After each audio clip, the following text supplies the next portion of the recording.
आपण काय ठरवलं होतं चातुर्मासात कृष्णाचं चरित्र पाहायचं. आता परवा तर गोकुळाष्टमीच झालेली आहे, कृष्ण जन्म झालेला आहे.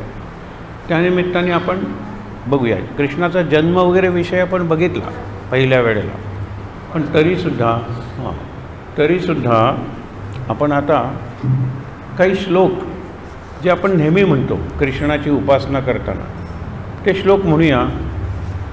मी सांगतो म्हणा, कारण प्रत्येकाचं निरनिराळं असू शकतं. वसुदेव सुतं देवं कौसचाणूरमर्दनं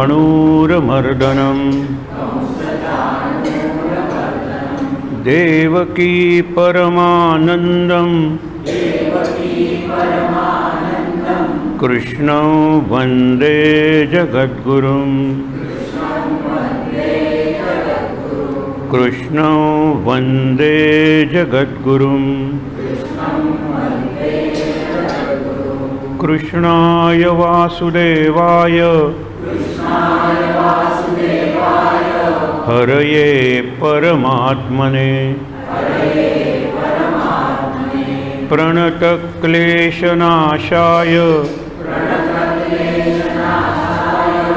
गोविन्दाय नमो नमः. आकाशात् पतितं तोयं यथा गच्छति सागरं सर्वदेव नमस्कारः केशवं प्रतिगच्छति. कृष्णाचं चरित्र लहानपणापासून व्यासाने लिहिलं. तो जो व्यासांचं वर्णन करणारा किंवा व्यासांची स्तुती करणारा श्लोक आहे तो आपण म्हणूया. माझ्या नंतर म्हणा. नमोस्तुते व्यास विशाल बुद्धे स्तुते व्यास विशाल बुद्धे फुल्लारविन्दायत पत्र नेत्र फुल्लारविन्दायत पत्र नेत्र येन त्वया भारत तैलपूर्णः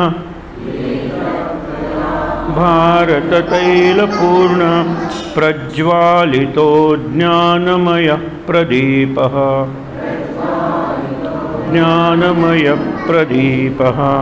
नंतर जेव्हा जेव्हा कृष्णाचा विषय सांगायचा असतो त्यावेळेला हा श्लोक म्हणतात.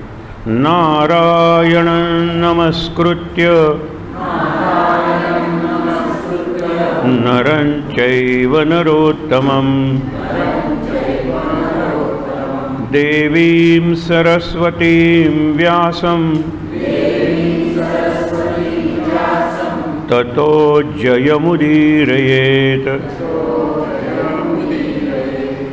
नंतर वक्त्यांनी आणि श्रोत्यांनी लक्षात ठेवण्यासारखा एक श्लोक आहे जो अनेक ठिकाणी कीर्तनकार वगैरे सुद्धा म्हणतात. अर्थ आपल्याला माहीत आहे. मूकं करोति वाचालं पंगुं लंघयते गिरिं यत्कृपात्तमहं वन्दे परमानन्दमाधवं. हरये नमः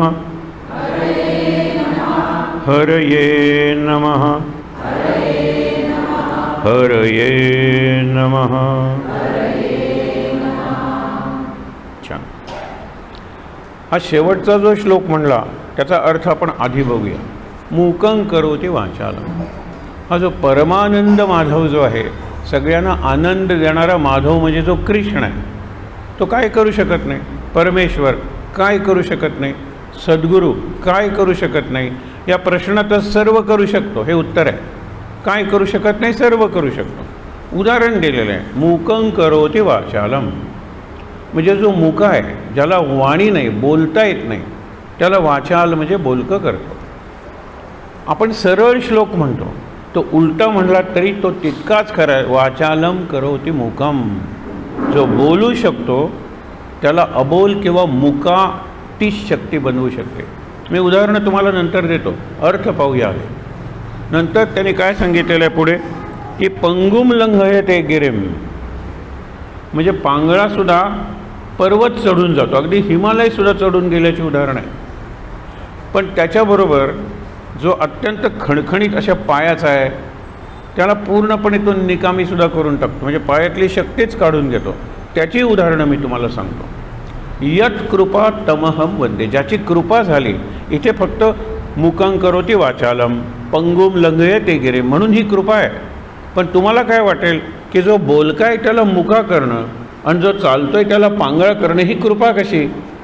परमेश्वर काय, सद्गुरू काय, जी व्यक्ती असते त्याची जे प्रारब्धाची चौकट असते त्याच्या बाहेर काही करू शकणार नाही. मी तुम्हाला उदाहरणं, अगदी सत्यकथा, एखादं ते जिवंत असेल त्यातली व्यक्ती, अशी उदाहरणं मी देतो. पुढे बघा, मुकं करोति वाचालम यत कृपा तमहम वंदे परमानंद माधवम. माधव या शब्दाला आपण सरळ अर्थ घेतो, माधव म्हणजे कृष्ण. पण लक्षात ठेवा, रमाधव म्हणजे कृष्ण, विष्णू, राम सगळे. उमाधव, धव म्हणजे नवरा, म्हणून नवरा गेला की विधवा झाली ना, विगत धवा. नवरा आहे सधवा, अगदी सरळ आहे. म्हणून रमाधव, रमा म्हणजे लक्ष्मी, लक्ष्मीचा विष्णू, आणि राम कृष्ण हे विष्णूचे अवतार, हे सगळे रमाधव आहे. उमाधव म्हणजे शंकर, उमा म्हणजे पार्वती, पार्वतीचा धव म्हणजे नवरा. त्या धवाचं घो वगैरे आपण जे म्हणतो ना, आणि म्हणून ते रूप असतं, बोलीभाषेत इतर भाषेत बदलतं. पण धव, उमाधव आणि माधव, माया धव. माया तिचा धव म्हणजे पती, म्हणजे मायेवर ज्याचं स्वामित्व आहे, मायेवर ज्याचं नियंत्रण आहे. आणि माया म्हणजे काय, दिसतं तसं नसतं, हे लक्षात ठेवा, हे माया आहे. आता मायेची एक दोन उदाहरणं आपण बघूया, म्हणजे तुम्हाला कळेल की मुलं रस्त्यावरून येत आहेत, दुपारची वेळ आहे आणि खूप ऊन आहे आणि टार रोड आहे सुंदर, त्यांना पुढे ते पाणी दिसतं मुलांना. अरे रस्त्यावर पाणी, पूर तर आला नाही ना, ते तिथे जातात, ते पाणी पुढे गेलेलं दिसतं, ज्याला आपण मृगजळ म्हणतो, इंग्लिशमध्ये मिराज म्हणतात, इमेज इन द मिराज.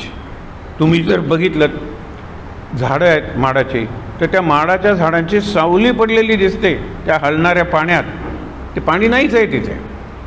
इमारती असतील तर इमारतींचं प्रतिबिंब दिसतं, रिफ्लेक्शन ऑफ द बिल्डिंग्स कुठे दिसतं, त्या मिराजमध्ये. माणसाला कळतं, मग माणूस शोधून काढतो असं का दिसतं.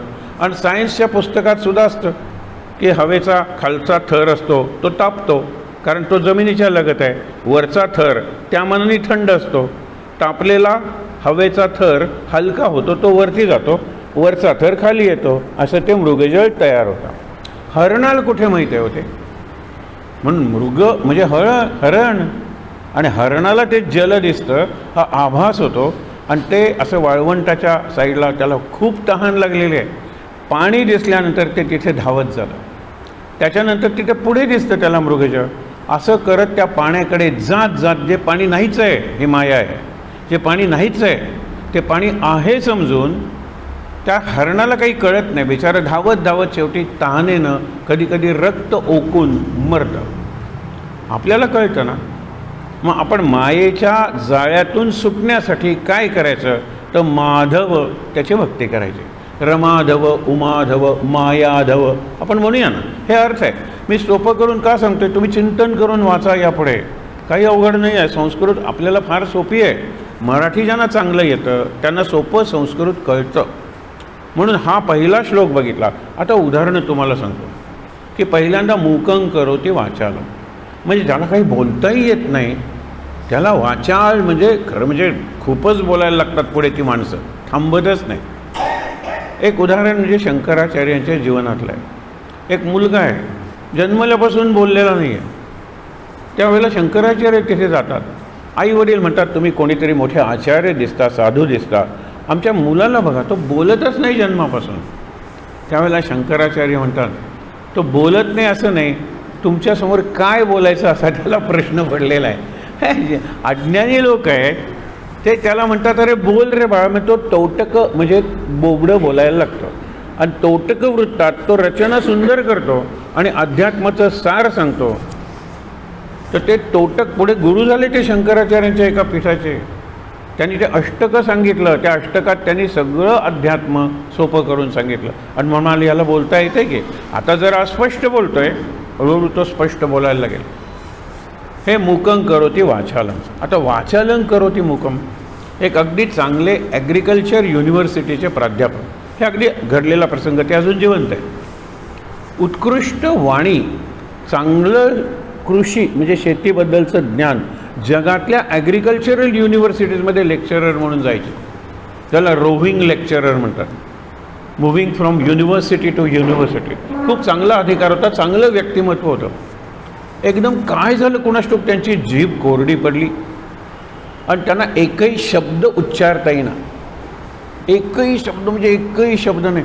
पाणी पाजलं काय, ते आतून जिभेला जो आपण म्हणतो ना लाळा रस, ती लाळ आतून येते, वरून पाणी घातलं म्हणून नाही. आपण म्हणतो माझ्या जिभेला कोरड पडली, मला बोलताच येईना. आणि मग मी थोडंसं पाणी प्यायलं, पण आतली जीभ जिवंत होती ना, हे जीभ आतूनच चुकली आणि त्यांना काही बोलता येत नव्हतं. माझ्याकडे ज्यावेळेला त्यांच्या जावयाने आणलं, एरवी आले होते त्यापूर्वी, काय सुंदर बोलायचे. मी म्हणलं तुम्ही सगळ्या डॉक्टरकडे गेलात, माझ्याकडे काही इलाज नाही आहे, पण मी तुम्हाला पुस्तक देतो, ते वाचण्याचा प्रयत्न करा आणि मी तुम्हाला माळ देतो, ते नाम घेण्याचा प्रयत्न करा. नास्तिक होते ते, नास्तिक, देवावर विश्वास नाही. म्हणले मी तुम्हाला ट्रीटमेंट म्हणून देतो आहे आणि मी डॉक्टर वैद्य काही नाही, मी जे करतो ते तुम्हाला देतो. माझी वाणी सुधारली हे प्रवचनं वाचायला लागल्यापासून, मी अस्खलित बोलायला लागलो, जप करायला लागल्यापासून. माझा अनुभव आहे, मी तुम्हाला देतो. 6 महिन्यांनी आले, बोलायला लागले होते. कल्पना करा. म्हटलं श्रद्धेनं वाचा आणि याच्यात जर तुम्हाला काही चुकीचं वाटलं तर लिहून ठेवा किंवा अंडरलाईन करा आणि आपण डिस्कस करूया. नंतर म्हणाले की एकही वाक्य मला असं आढळलं नाही की ज्याच्यात सेल्फ कॉन्ट्रडिक्शन म्हणजे वाक्यातच काहीतरी विरोध आहे, आणि 2 वाक्य मला अशी आढळली नाही की ते परस्पर विरोधी आहेत. इलॉजिकल काही नाही आहे, तर्काच्या विरुद्ध काही सांगितलं नाही तिथे.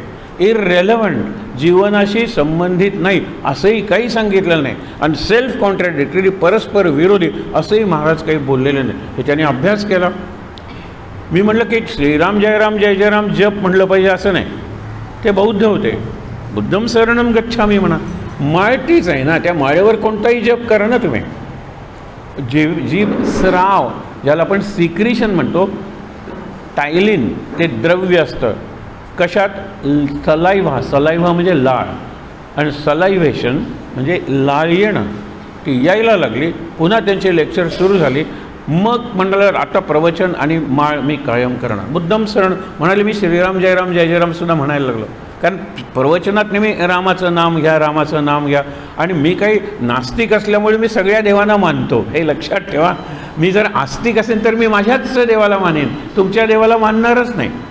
मी विचार करत होतो आणि मला खूप चांगलं पुस्तक तुम्ही दिलं की ज्याच्या तर्काला पटणार नाही असंही काही नाही आहे, आजच्या जीवनाला पूर्णपणे विसंगत असंही काही नाही आहे.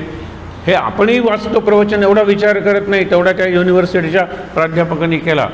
म्हणजे ते पहिल्यांदा चांगलं बोलत होते, त्यांना मूक केलं, आपल्याकडे वळवलं आणि नंतर पुन्हा त्यांना बोलकं केलं. दुसरं एक उदाहरण तुम्हाला सांगतो. मी एव्हरेस्टवर चढून जाणार आणि I will impress my fiancée, म्हणजे माझी जी प्रेयसी आहे, चांगला शब्द वापरतो आहे हल्ली, फक्त BF and GF, boyfriend and girlfriend, हेच लोकांना कळतं. त्यामुळे काय, गर्लफ्रेंड आहे तिला इम्प्रेस करायचं. तिने सांगितलं एव्हरेस्ट चढून जा, मी तुझ्याशी लग्न करेन. ॲक्सिडेंट झाला की पायच गेले, पंगुम लंघयते गिरिम. आता पाय गेल्यानंतर कसा चढणार आहे, त्याला साधी तू जरा पुढे येऊन बसलीस तरी चालेल, कम इन फ्रंट, म्हणजे तुला चांगलं कळेल. आणि शी आजची आमची चांगला श्रोता आहे ती, समोर बस, छान, now it will be better. तर लक्षात ठेवा, पाय गेल्यावर काय, तो म्हणतो नाही नाही मी प्रॅक्टिस करणार, म्हणून त्याला ब्लेड मॅन म्हणतात. तुम्ही बघा गुगलवर, मी 10 वेळा तरी आज सांगणार आहे, गुगलवर बघा, गुगलवर बघा, कारण ते आपल्या खिशात असतो. गुगलवर बघा ब्लेड मॅन. तर त्यांनी आपल्या पायाला अशा ब्लेड्स म्हणजे अगदी थिन नाही, थिक, पण लोखंडाच्या लावल्या आणि त्यांनी चालण्याचं प्रॅक्टिस केलं आणि ते लावून तो एव्हरेस्ट चढला. लक्षात ठेवा. आणि पुढे शोकांतिका काय गंमत, तो आला चढून गेला आपल्या गर्लफ्रेंडकडे, आता तरी मला स्वीकारशील. गर्लफ्रेंडची खात्री झाली की आता हा चढणारच नाही, म्हणून तिने दुसरं अफेअर सुरू केलं होतं. तिने बॉयफ्रेंड बदलला होता. त्याने गर्लफ्रेंडला बंदूक काय अमेरिकेत असतेच, खून केला ना तिचा. म्हणजे एव्हरेस्ट चढून गेला, लँडेड इन प्रिझन. कारण फक्त देहाचा विचार केला. देहाच्या पलीकडे इच्छाशक्ती वापरून तो एव्हरेस्ट चढला. पण देहाचं सुख मी जिच्याकडून अपेक्षित होतो ती दुसऱ्याची झाल्यानंतर तिला मारलं, तुरुंगात गेला. कुणाला दोष देणार आहात तुम्ही सांगा बरं? फक्त देह देह देह, प्लेजर्स ऑफ द बॉडी, देहाची सुख करत गेलो तर आपल्याला दुःखच होणार आहे. देहाच्या पलीकडे मन आहे, मनाच्या पलीकडे बुद्धी आहे. तिथे जर मी वावरलो, म्हणून गेले 2 दिवस कार्यक्रम होते. पहिल्या दिवशी घेतलं होतं हाती काम मुखी नाम, हा पूर्वार्ध घेतला होता. आणि काल होतं तिथे मनी राम आणि चित्ती आत्माराम. आता हाती काम सहज तुम्हाला सांगतो, कारण आपण नुसतं म्हणतो हाती काम म्हणल्यानंतर मी सुद्धा नेहमी असा एक ॲक्टिंग करतो, म्हणजे तुम्ही चपात्या करताय. किती कामं करतो आपण हाताने. बरं, डोळ्याने मी पाहण्याचं कामच करतो ना. डोळ्याने मी पाहतो, कानाने मी ऐकतो, जिभेने मी चाखतो किंवा बोलतो, प्रत्येक ठिकाणी पायाने मी चालतो. हे कामच आहे. म्हणजे प्रत्येक इंद्रियाचं काम चालू असताना नाम घ्या, हा तो अर्थ आहे. आपण वरवर अर्थ घेतो. मागे तुम्हाला गमतीनं सांगितलं होतं, वदनी कवळ घेता नाम घ्या श्रीहरीचे. तिथे प्रथम कवळ असं म्हणलं आहे का सांगा बरं? आपण तो श्लोक म्हणतो आणि मग सुरुवात करतो खायला आणि गप्पा मारायला. गेला हरी, पहिल्यांदा वदनी कवळ घ्या नाम घ्या श्रीहरीचे. तो श्लोक संपला, चला जय जय रघुवीर समर्थ, करा सुरुवात. महाराज आईसाहेब झालं सुरुवात. मग महाराज बोलत आहेत पॉलिटिक्सवर, आईसाहेब बोलत आहेत ह्याचं त्याचं चालू आहे. कल्पना करा, मुद्दाम विचार करा की वदनी प्रत्येक कवळ घेता नाम घ्या श्रीहरीचे. वदनी प्रथम कवळ घेता असा त्याचा अर्थ नाही आहे. नाम घेता ग्रासोग्रासी, प्रत्येक घासाला नाम घेतला, तो जेवीला उपवासी. मग त्यांनी कशाला विचार करायचा? बऱ्याच वेळेला सुरुवातीला तरी संकष्टी आहे केव्हा लक्षात येतं? अर्धा बटाटेवडा खाल्ल्यानंतर. कुणीतरी स्टाफरूम म्हणतं अगं आज संकष्टी. आता अर्धा खाल्लाच आहे, गणेशा वाया कशाला घालू? कल्पना करा, कारण हे सगळं देहाच्या पातळीवरचंच आहे. आठवण कोण करणार आहे? हात आणि तोंड करणार आहे. बटाटेवडा खायचा नाही, आठवण बुद्धी करणार आहे. स्मृती बुद्धीचं काम आहे. आणि म्हणून तिथपर्यंत पोचणं हे मनी आत्माराम म्हणतो. मनी राम आहे मुख्य, आणि चित्ती आत्माराम, मनात मनन करायचं. रामाचं स्वरूप काय?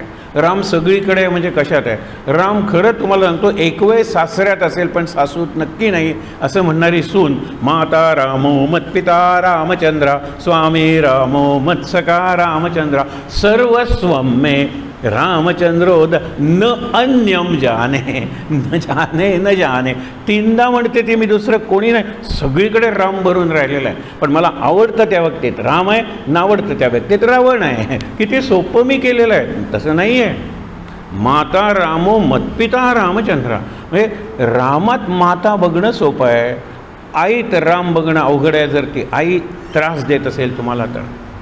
माता रामो मतपिता, रामात पिता बघणं सोपं आहे की राम माझा पिता आहे. पण पित्यात राम बघणं, मुलांनी एका सांगितलं सर पित्यात राम बघणं किती अवघड आहे. खरंच आहे, किती अवघड आहे. म्हणून म्हणतो मतपिता रामचंद्र, हा अवघड आहे. म्हणून एक म्हणत जाणं ही थिअरी आहे, उलटं जाणं हे व्यवहार आहे. महाराजांची प्रवचनं अशीही वाचा आणि तशीही वाचा. असं वाचताना तुम्हाला महाराज शास्त्र सांगतायत आणि असं वागताना महाराज व्यवहार सांगतायत. वाचा मुद्दाम म्हणून उद्यापासून सुरुवात करा प्रवचन, असं वाचायचं आणि असं वाचायचं. हे मराठीतलं आहे. पण संस्कृत भाषेची मी तुम्हाला गंमत सांगतो. परवा एक होतं आणि त्यांना आहे का सर? अरे म्हटलं गुगलमध्ये बघ ना, तुझ्यासाठी मी ते लिहून आणतो. श्रीराम श्रीकृष्ण, आता श्री त्याने काढलेलं आहे, रामकृष्ण अनुलोम विलोम चरित्र. म्हणजे अशी ओळ वाचली तर ते रामाचं चरित्र आहे, अशी ओळ वाचली तर ते कृष्णाचं चरित्र आहे. आणि राम आणि कृष्णाच्या चरित्रामध्ये काय फरक आहे तो आपण त्या श्लोकांचा विचार करताना बघणार आहोत. पंगुम लंघयते गिरम, म्हणजे पांगळासुद्धा इच्छाशक्तीने करतो. आता ज्याचे पांगळा झाला आहे तो, ज्याचे पाय चांगले आहेत त्याला पांगळा करतो, पाय चांगले आहेत त्याला पांगळा करतो. हे आपल्या लक्षात येत नाही. एक असा एथिओपिया नावाचा आफ्रिकेतला देश आहे. तिथलं नाव मी फक्त सांगतो, अबेबी बिकेला आहे त्याचं नाव. त्यांनी ओळीनं 2 किंवा 3 ऑलिम्पिक्समध्ये, ज्याला सगळ्यात मोठी लॉंगेस्ट डिस्टन्स रेस म्हणतात मॅरेथॉन, गोल्ड मेडल मिळवलं की हो. It's not a joke. 4 वर्षांनी ऑलिम्पिक येतं. 3 ऑलिम्पिक्समध्ये गोल्ड, म्हणजे 12 वर्ष. He was so fit and he was, म्हणजे त्याला फास्ट नसतं, स्टॅमिना लागतो. पणजीपासून फोंड्यापर्यंत पळायचं आहे. ती रस इतकी मोठी रेस आहे. ते 3दा जिंकलं. आता तिकडचे जे प्रेसिडेंट आहेत त्या देशाचे, त्यांनी त्याला आपला बॉडीगार्ड नेमलं. ब्रँड ॲम्बॅसेडर झाला ना तो, की आमच्या देशात हा असा माणूस आहे की 3दा मॅरेथॉनचं ऑलिम्पिक्स जिंकलेलं आहे. नंतर अनेक वर्ष त्याची मुलाखत घ्यायला गेले ना, लोक जातातच. 1 वर्ष तो व्हीलचेअरवर. आजारी आहेस का? नाही, माय लेग्स हॅव बीन पॅरलाइज. मला कुठला तरी ताप झाला किंवा इन्फेक्शन झालं आणि माझ्या पायातला जीवच निघून गेला. आता लाईफ टाईम, संपूर्ण आयुष्यभर मी व्हीलचेअरवर असेन. म्हणजे जो चांगला पाय असलेला होता त्याचे पाय काढून घेतले आणि जो पांगळा होता त्याला एव्हरेस्टवर चढवलं. ही कृपा आहे, लक्षात ठेवा. आपण या कृपेला शरण गेलं ना तर छोट्या छोट्या गोष्टी आपल्याला जीवनात घडाव्या असं वाटतं, सहज घडतात. म्हणून हा श्लोक म्हणतात, मुकं करोति वाचालम पंगुम लंघेत यत् कृपा तमहम वंदे परमानंद माधवम. त्याच्या आधी व्यासांचा श्लोक बघूया. व्यासाने इतक्या निरनिराळ्या प्रकारचं वाङ्मय केलं की व्यासोच्छिष्टम जगत सर्वम. व्यासाने सगळं जग उष्ट करून टाकलेलं आहे. रामकृष्ण म्हणायचे नेहमी की व्यासाने सगळं उष्ट केलं असेल, पण ब्रह्म कोणालाही उष्ट करता येत नाही. कारण ब्रह्म हा शब्द असता तर मी तोंडातून काढला की तो उष्टा झाला ना. तोंडातून काढला. बऱ्याच वेळेला आम्हाला आठवतं लहानपणी, त्यावेळेला गरिबी होती हां, म्हणून तुम्हाला सांगतो की कुणीतरी एक पेढा खाते हां आणि आपल्याला हवा येतो, त्यावेळेला तो काय सांगायचा, उष्टा झाला रे हां, तुला कसा देऊ? सूर्याला दाखवला की तो जातो म्हणे. आणि मग आम्हाला तो खायचा असतो. आम्ही नवीन शास्त्र तयार केलं की सूर्याला दाखवला की जणू काही तो स्टरिलाइज झाला, पुन्हा पवित्र झाला, पण तोंडातून बाहेर काढला की उष्ट. हे लक्षात ठेवा. मग शब्द तोंडातून बाहेर काढतो ते उष्ट नाही का झाले?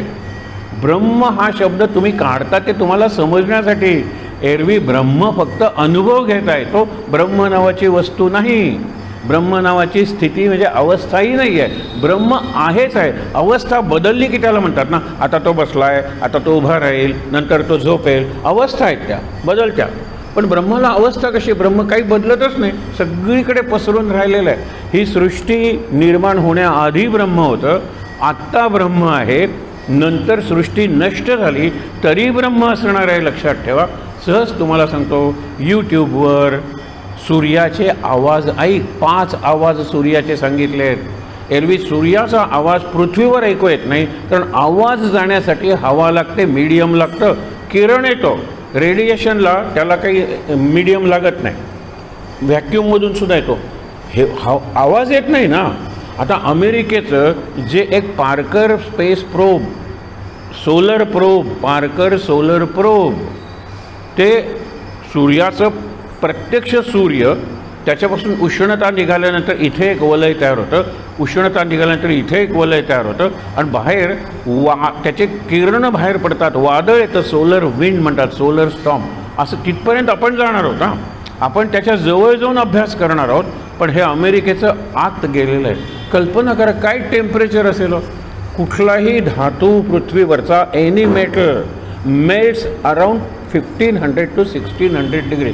2000 डिग्रीजला कुठलंही मेटल आपण तयार केलं. मग ॲलॉय तयार करतात, ह्याच्यात हे मिसळूया म्हणजे ते वाढेल, हे अलॉईज वगैरे असतात. हे कुठले अलॉय असेल? सूर्याच्या बाहेर आहे ना, त्याचं टेम्परेचर जास्त आहे सूर्यापेक्षा. प्रत्यक्ष सूर्यावर समजा 26,000 डिग्रीज, 26,000, तर बाहेर त्याचे जे फ्लेअर्स आहेत 2-1 लाख डिग्रीज टेम्परेचर आहे. और त्यातून हे जात आहे. म्हणजे काय तयार केलं असेल? आज अमेरिकेने तयार केले, उद्या आपण तयार करू. आपण पृथ्वीपासून 15 लाख किलोमीटर आणि हे जवळजवळ 15 कोटी किलोमीटर, 13 कोटी ते 15 कोटी एवढं अंतर आहे सूर्याचं आपल्यापासून. तर तिथे जवळ गेल्यानंतर सूर्याचे आवाज ऐकू यायला लागले. आणि खरंच सांगतो, त्यांनी 5 आवाज दाखवलेले आहेत, त्याच्यातले पहिले 2 आहेत तुम्ही रात्री घाबराल असे प्रचंड आवाज आहेत. नंतरचे 2 आहेत कोण रडतं इथे आपल्याला वाटेल का, कोण इथे असा पद्धतीने कुजबूज करतंय, हे नंतरचे भाव आहे. मुद्दामून आहे का 5 आवाज. सोलर प्रोब आपली जी गेलेली आहे, आपण हे आवाज ऐकलेले नाही, तितक्या जवळ आपण पोचलेलो नाही आहे, कदाचित आपण पोचणारही नाही. सूर्याचे आवाज आहे. हे इतकं जर सगळं मला अवेलेबल आहे तर मी चिंतन का नाही करायचं. सूर्याला फक्त आपण आत्तापर्यंत म्हणतो सूर्याची एनर्जी 4 प्रकारची आहे. एक म्हणजे किरण, रेज, दुसरं म्हणजे हीट, आपण ऊर्जा म्हणतो, उष्णता. त्याच्यानंतर तिसरं आहे प्रकाश, लाईट. आणि सूर्य आहे म्हणून सगळी पृथ्वी आहे, पृथ्वीवरची सृष्टी आहे, म्हणून आपण म्हणतो व्हायटल एनर्जी. आता साऊंड आला ना 5वा, आणि प्रत्यक्षात सूर्यावर आणखीन कुठली तरी प्रचंड शक्ती असेल. विचार जर केला ना तर एवढं सगळं भव्य आहे. ज्ञान एवढं आपल्यापर्यंत पोचवलं जातं आहे इन्फॉर्मेशनच्या स्वरूपात. मी विचार करून उद्या मी सूर्याची 12 नावं घेईन, त्यावेळेला हे आवाज मला ऐकू येते. नाही तर आवाज लावून मी सूर्याची नावं घेईन, मला सूर्याच्या जवळ असल्यासारखं वाटेल. एक तुम्हाला गंमत सांगतो. गुरुपौर्णिमेच्या दिवशी एक शूमाकर लेव्ही, हे ज्यांनी शोधून काढला त्या सायंटिस्टचं नाव देतात. आपण तिथे नाव दिलं आहे. आधी जे एक पॉईंट शोधून काढला त्याला नाव जवाहर दिलेलं आहे. त्यावेळेला कोणाची तक्रार नाही. शिवशक्ती दिल्यानंतर सगळ्यांची तक्रार आहे. पण सगळ्यांनी सांगितलेलं आहे शिव आणि शक्ती कुठल्याही देवाची नावं नाहीत. शिव म्हणजे पवित्र आणि शक्ती म्हणजे स्पिरिट. हे सगळ्या जगाचं नाव आहे. सगळ्यांनी ॲक्सेप्ट केलेलं आहे, सोडून भारतातल्या काही दरिद्री लोकांनी. हे लक्षात ठेवा. म्हणून तुम्हाला सांगतो, हे जे पॉईंट्स आहेत ना, शूमाकर लेव्ही हा एक कॉमेट आहे. हे जरा आरती संपेतोपर्यंत मी सांगतोय, हे लक्षात ठेवा. नंतर परत आपण कृष्णाकडे वळणार आहोत. हे ज्यावेळेला कॉमेट म्हणजे येतो आणि आदळतो, तो गुरुवर जाऊन, आता गुरु इज ज्युपिटर हा सगळ्यात मोठा प्लॅनेट आहे आपल्या सोलर सिस्टममधला, म्हणून आपण त्याला नाव गुरु दिलेलं आहे. गुरु म्हणजे मोठा. त्याच्यावर ते जाऊन आपटणार. केव्हा आपटणार ह्याची वेळ दिलेली होती. आपण सुद्धा लक्षात ठेवा की ज्यावेळेला उडलं आपलं चांद्रयान-3 आणि चांद्रयान ज्यावेळेला चंद्रावर उतरेल, ती जी वेळ दिलेली होती कितीतरी दिवस आधी, बरोबर त्याच वेळेला तो उतरवलं. हे प्रिसिजन महत्त्वाचं आहे. आपल्याला ते उतरलं, आपण टाळ्या वाजवल्या, सगळं चांगलं आहे. पण 35 दिवस आधी सांगतात की बरोबर त्यावेळेला मुहूर्त जसा लग्नाचा, तर तसं बरोबर ते उतरलेलं आहे. हे केवढी मोठी गणितं करतात ते. आणि त्यामुळे आपण स्तिमित होऊन जातो, चकित होऊन गेलं पाहिजे आपण. अरे ह्याच परमेश्वर आहे, हेच विश्वरूप दर्शन आहे. बुद्धी काय करताय, केवढी बुद्धी आहे. आणि एवढी बुद्धी कम्प्युटरला येणार नाही आहे. कारण अनेक जण येऊन बुद्धी वापरून कम्प्युटर तयार करतात, पण computer is a child of man's intelligence. कॉम्प्युटरचा इंटेलिजन्स हा आर्टिफिशियल इंटेलिजन्स आहे. आणि आर्टिफिशियल इंटेलिजन्स आपल्यापेक्षा वेगानं काम करेल. आपल्याला कल्पना करता येईल, पण तो ओरिजिनल काही करेल असं नाही आहे. माणूसच ओरिजिनल करणार आहे. आणि मी माणूस आहे, केवढी शक्ती आहे माझ्यात. हे सकाळी उठून तुम्ही चिंता करा. हे चित्ती आत्मारामचं पहिलं तत्व आहे. प्रातः स्मरामी, सकाळी उठल्यानंतर स्मरण करा. हृदयात संस्फुरत आत्मतत्वम, माझ्या हृदयात आत्मतत्व म्हणजे आत्म्याचं स्फुरण होतं आहे, इन्स्पिरेशन होतं आहे, व्हायब्रेशन्स होत आहेत. I am not an ordinary individual or a person or man, human being. मी नाही आहे, मी सामान्य माणूस नाही आहे. ज्याच्या आत आत्म्याचं स्फुरण आहे, कुत्र्याच्या आत आहे त्याला कळत नाही, मला ते कळतं आहे. सकाळी उठल्यानंतर शंकराचार्य सांगतात, डोळे बंद करा आणि स्वतःला सांगा, 3दा सांगा, मी म्हणजे एक माणूस नाही, मी म्हणजे सामान्य व्यक्ती नाही, मला फक्त देह नाही. फक्त देह म्हणला की देहाचे रिलेशनमध्ये बायको आली, मुलं आली, आई आली, वडील आली, सगळी देहाची रिलेशन्स आहेत. आणि देहाचे रिलेशन्स नष्ट होणारी आहेत. आत्म्याचं, आत्मा टिकणार आहे. अहो केवढी शक्ती मिळते आपल्याला. आणि त्याच दिवशी जर बॉसने फायरिंग केलं ना, तर माझ्या कानाने ऐकलं, मी मनापर्यंत सुद्धा नेलं नाही. त्यातला एखादा मुद्दा होता की माझं अक्षर घाण आहे, इंग्रजी चांगलं आहे, अक्षर सुधारेन. बाकी बॉस जे बोलला ते मला कुठे बोलला आहे. आतला माझा आत्मा आहे, तो कधी डिस्टर्ब होणार नाही आहे.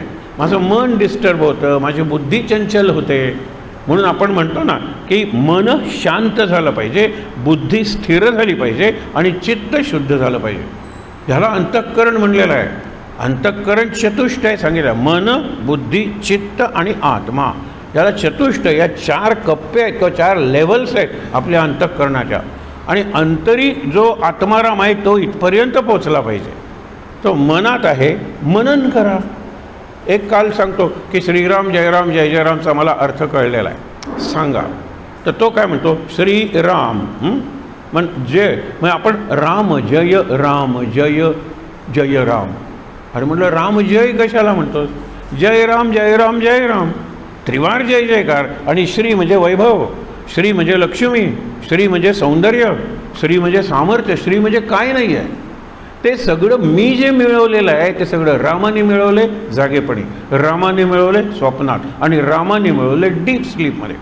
ते मिळवताना आरंभी रामाने मिळवले जयराम, मध्ये जयराम, आणि आता ते मी पूर्णपणे आत्मसात केलेलं आहे, माझं झालेलं आहे किंवा माझं झालेलं नाही. जयराम, त्रिवार जय जयकार रामात, त्रिवार जय जयकार, जय राम जय राम जय राम ही 12 अक्षरं आणि श्री हे 13वं. आता मी का नाही याच्यावर चिंतन करायचं, नुसतं श्रीराम जयराम जय जयराम म्हणत बसायचं का, नुसत्या त्या माळा ओढत बसायचं का, इतका संकल्प तितका संकल्प, हे वाईट नाही आहे. पण इतकी वर्ष उपासना केल्यानंतर तिथेच आपण जर रेंगाळत असू तर ते मात्र वाईट आहे. वाईट आहे म्हणजे काय, खरंच वाईट आहे. 20 वर्ष मी करतो, मला कुठलाच अनुभव आलेला नाही आहे. महाराजांच्या चरित्रातला प्रसंग आपल्याला पाठ आहे, पण आपली तीच परिस्थिती आहे. एक माणूस खूप वर्षानंतर गोंदवलेला जातो आणि म्हणतो महाराजांना खूप चांगली स्मृती होती, तुम्ही आला होतात ना खूप वर्षांपूर्वी आणि मी तुम्हाला मंत्रही दिला होता, तेच मी सांगायला आलो आहे. 30 वर्ष तुम्ही सांगितलेला मंत्र श्रीराम जयराम जय जयराम 30 वर्ष म्हणूनही मला कोणताही अनुभव आला नाही. माझं मन शांत झालं नाही, माझा राग कमी झाला नाही, माझा लोभ कमी झाला नाही. वाढलं काय, माझा अहंकार वाढला. 30 वर्ष तुम्ही सांगितलेला मंत्र जपूनही कोणताही अनुभव आला नाही. महाराज म्हणतात दे टाळी. तो म्हणतो अनुभव आला नाही म्हणतोय, टाळी काय मागताय. महाराज म्हणाले अरे 30 वर्ष मी सांगितलेला मंत्र म्हणूनही कोणता अनुभव येत नाही कोणताही. हा अनुभव काही कमी आहे का, इतरांना सांगायला बरं झालं, हा केवढा मोठा अनुभव आहे. आता मी पुढचा प्रश्न, मी मंत्र कसा म्हणायचा हे सांगितलं होतं का, हो तसा म्हणला का, ते मात्र जमलं नाही. संख्या मी केली, अरे कुठला मंत्र श्रीराम जयराम जय जयराम तो कसा म्हणायचा हेही मी सांगितलं होतं, तसा नाही म्हणलास तू, म्हणून तुझ्यात बदल झाला नाही. आता 1च वर्ष कर ना, मी सांगतो तसा. आणि मग महाराजांनी त्याला मन कसं एकाग्र करायचं, स्वतःशी कसं बोलायचं, श्वास कसा नियंत्रित करायचा आणि स्वतःला सूचना म्हणजे ऑटो सजेशन. आता ही मुलगी आहे 8वीतली, तिने जर आत्ता मी सांगितलेले 4 शब्द केले, रेग्युलेट युअर ब्रीदिंग, कंट्रोल, प्राणायाम या नंतरच्या गोष्टी आहेत. माझ्या याला एक रिदम मी देतो ना, आय काउंट 4 घेतला श्वास, आय काउंट 6 सोडला श्वास, असे 4 6 श्रीराम जयराम जय जय राम असं जर केलं ना, इतकं कॉन्सन्ट्रेशन अभ्यासावर होतं. आणि नंतर सांगायचं की माझं नाव घेऊन की माझं मी अर्धा तास अभ्यास करणार आहे, तासभर अभ्यास करणार आहे, 2 तास अभ्यास, मांडी हलवणार नाही, इकडे तिकडे बघणार नाही, बाजूला किती आवाज झाले तरी माझं चित्त अभ्यासावरून जाणार नाही. अरे मला मीच सुधारणार आहे, दुसरं कोणी सुधारणार नाही. महाराज सुद्धा म्हणतात मी तुला सुधारत नाही, सुधारण्याची दिशा दाखवतो, सुधारण्याचा मार्ग दाखवतो, गेलास तर आणतो, चालला तूच पाहिजेस ना. मार्ग चालणं हे तुझं तुलाच करायला पाहिजे, मी नाही करणार ते. आणि म्हणून तुम्हाला सांगतो या 4-5 गोष्टी शेवटीसुद्धा आपण बघूया, लक्षात घ्या. तर म्हणून काय की हे जे सगळे श्लोक आपण आरंभी म्हणतो ते लोकांचे फक्त पाठ असतात, त्याच्यात केवढा अर्थ भरला आहे. नमोस्तुते व्यास विशाल बुद्धे. व्यासांची बुद्धी एवढी विशाल आहे आणि ती विशाल होत जाते. लक्षात ठेवा, व्यासांच्या वेळचे विचार आत्ता मी तुम्हाला सांगतोय, व्यासांचं नाव घेऊन सांगतोय, म्हणजे हे व्यासांचंच पीठ आहे. ही प्लास्टिकची खुर्ची समजू नका, हे व्यासपीठ आहे. तोच विचार चालत आलेला आहे, म्हणजे विकसित झालेला आहे, विस्तारत गेलेला आहे. याला संस्कृतमध्ये व्यास म्हणतात. व्यास म्हणजे विस्तारत गेलेला. आपण पाण्याचा स्थंथ पाणी आहे, त्याच्यावर दगड मारला की सर्कल्स अशी वाढत वाढत वाढत वाढत जातात की नाही, त्याला व्यास म्हणतात. मी आकाशवाणीचं इथे केंद्र आहे, आकाशवाणीच्या केंद्रावर कार्यक्रम केला, नंतर तो टॉवर असतो, त्या टॉवरवरून आता डिश असते, सॅटेलाईट असतो, तिथे जातो, डिशवरून किती सगळीकडे वाढत जातो तो, त्याला व्यास म्हणलेला आहे. म्हणजे विचाराचाही विस्तार, विचारांचा व्याप, विचारांची खोली, उंची वाढणं, याला व्यास म्हणतात. व्यास इज अ प्रोसेस. व्यास हे नाव नाही आहे, आपण दिले. व्यास ही एक प्रोसेस आहे, लक्षात ठेवा. म्हणून विशाल बुद्धे, त्याला नमस्कार केलेला आहे. फुल्लार विंदायत पत्रनेत्र. लोक तपत्र नेत्र म्हणतात, आणि तपत्र म्हणजे तापलेलं. आणि व्यास आणि तापलेले लोक विचारतात, नाही, फुल्लारे विंदायत पत्र नेत्र. अरविंद म्हणजे कमळ. कमळाचं पान कसं पाण्यात घातलं, वर काढलं, कोरडं असतं. मुद्दामून बघा तुम्ही, आपल्याला वाटतं ते स्टिकी आहे का, त्याला काही ऑइल वगैरे आहे का, काही नाही हो, त्याची रचनाच तशी आहे. घाला पाण्यात, वरती काढा, एक पाण्याचा थेंबही त्याला लागत नाही. असं पत्रनेत्र, असे व्यासांचे डोळे आहेत, अशी व्यासांची दृष्टी आहे. ती कशाला चिकटत नाही, आणि चिकटत नाही त्यामुळे ती स्वतंत्र असते कायम. अरे हे कुरूप, हे सुरूप, म्हणजे चांगलं दिसायला, हा दुर्गंध येतच नाही त्यांना.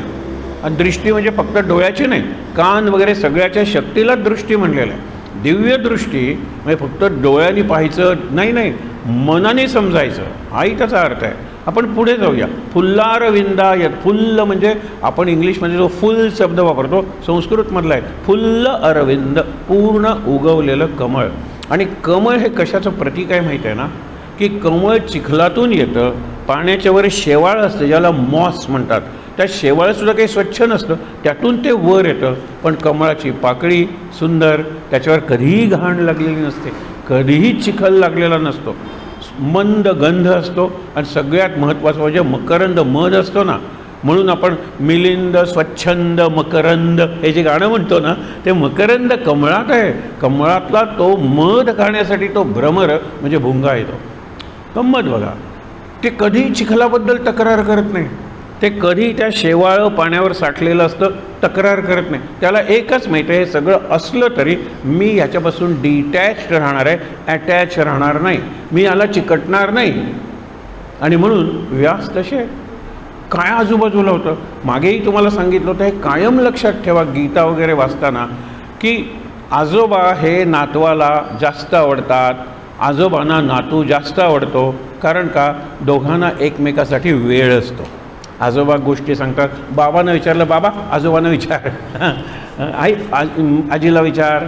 म्हणून आई हे दूध असेल तर आजी ही दुधावरची साय आहे, असं जे म्हणतो ना. आता त्याच्याही पुढे जाऊन मग आजोबा म्हणजे काय, लोणी आहे. बघा ना, त्याच्या पणजोबा असेल तर तूप आहे, काही म्हणा तुम्ही. पण हळूहळू सत्व वाढत जातं, इसेन्स वाढत जातो. दुधातच तूप आहे, दिसत नाही, पण एवढ्या प्रोसेसेस कराव्या लागतात. त्याला अभ्यास म्हणलेला आहे, की दुधातलं तूप बाहेर काढायचं हा अभ्यास आहे. म्हणजे दूध आणा, बरोबर आणलं, पुस्तक आणलं, दूध तापवा. खुर्ची तापवल्याशिवाय एके ठिकाणी बसता येत नाही, लक्षात ठेवा. म्हणतो ना की मग एका ठिकाणी 3 तास बसलो आहे अभ्यास करायला. नंतर त्या दुधाला विरजण लावा, म्हणजे अभ्यासाचा मंत्र वगैरे असतो, फॉर्म्युले असतात, लावा त्याच्यात. नंतर मंथन करा, घुसळा, रिव्हिजन करा, एक्सरसाइज करा, सगळं. नंतर त्याच्यावर लोणी येईल. लोण्याची गंमत तुम्हाला सांगतो, हे समजण्यासाठी कृष्णाचं जीवन हे रामकृष्णाने एका उदाहरणातून सांगितलेलं आहे. कलकत्त्याची एक गरीब आई, त्यावेळेला 11वीला मॅट्रिक्युलेट म्हणायचं, 11वी मॅट्रिक. आणि मॅट्रिक नंतर काय होणार आहे, तो मुलगा कलकत्त्याला जाणार आहे शिकायला, कारण त्या गावात पुढे मॅट्रिकच्या पुढे कॉलेज वगैरे नाही आहे. कलकत्ता म्हणजे भोगनगरी.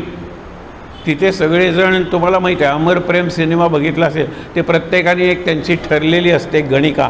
वेश्या नाही आहे ती गाते, नाचते, त्यांना करमणूक करते, त्यांना भरपूर दारू पाजते, त्यांच्याबरोबर बोटीतून वगैरे जाते, आणि नंतर आपल्या एका नोकराला देऊन घरी पोचवते पार्सल, कारण त्यांना पाय कुठेच आहे. बघा तुम्ही तो सिनेमा. तर तसं त्यांचं जीवन भोगनगरी. सगळेजण दारू काय पितील, सिगरेट काय उठतील, गुटखा काय खातील, नको ते खातील. माझा मुलगा बिघडेल. आत्तापर्यंत कसं आहे, या गावात आहे, आता तो 10वी पास झालेला आहे, पुढच्या वर्षी कलकत्त्याला जाणार, मला भीती वाटते, मी काय करू? रामकृष्णांनी सांगितले ते लक्षात ठेवा. ते म्हणाले बरं झालं हा 10वी पास झाल्यानंतर आलीस, 11वीच्या प्रिलिम नंतर आली असतेस तर आपल्याला वेळ नव्हता. आता 1 वर्ष आहे ना आपल्याला, पुढच्या वर्षी जाणार आहे ना तो, 1 वर्ष आपल्याला आहे. त्यांनी हे उदाहरण सांगितलं. तुझ्या मुलावर तो कोणताही संस्कार घडवला नाहीस आणि त्याला कलकत्त्याला पाठवलं. आत्तापर्यंत तुझ्या मुलाला दुधासारखं वाढवलंस, त्याच्यात कलकत्त्याचं पाणी पडलं की तुझं दूध पाणीदार होऊन जाईल. पाण्यामुळे दुधाचं लक्षात ठेवा सत्व कमी होतं. हल्लीच्या पाशी त्याचं फॅट कंटेंट कमी होतं ना, एवढं असतं. आता हलकं होतं दूध, डायल्यूट होतं. ही तुला भीती हो, बरोबर मला हीच भीती वाटते. आता वर्षभर तू काय कर, हे तुझं दूध आहे ना, तुझं मूल आहे ना, ते दुधासारखं आहे. आता त्याला एक ठेवायचं. आत्ता मी तुम्हाला जी प्रोसेस सांगितली की आणा, ते तापवा, थोडं थंड करा, त्याच्यात मुरवण किंवा विरजण घाला, नंतर घुसळा. आत्ता तू दूध पाण्यात घातलंस तर ते पाण्यात मिसळून दुधाची महत्त्व कमी होणार आहे. The value of milk will be less. आता जे लोणी आलेलं वरती ते पाण्यात घाल ना, काही परिणाम होणार नाही आहे. पाणी चिकटत नाही लोण्याला, लक्षात ठेवा.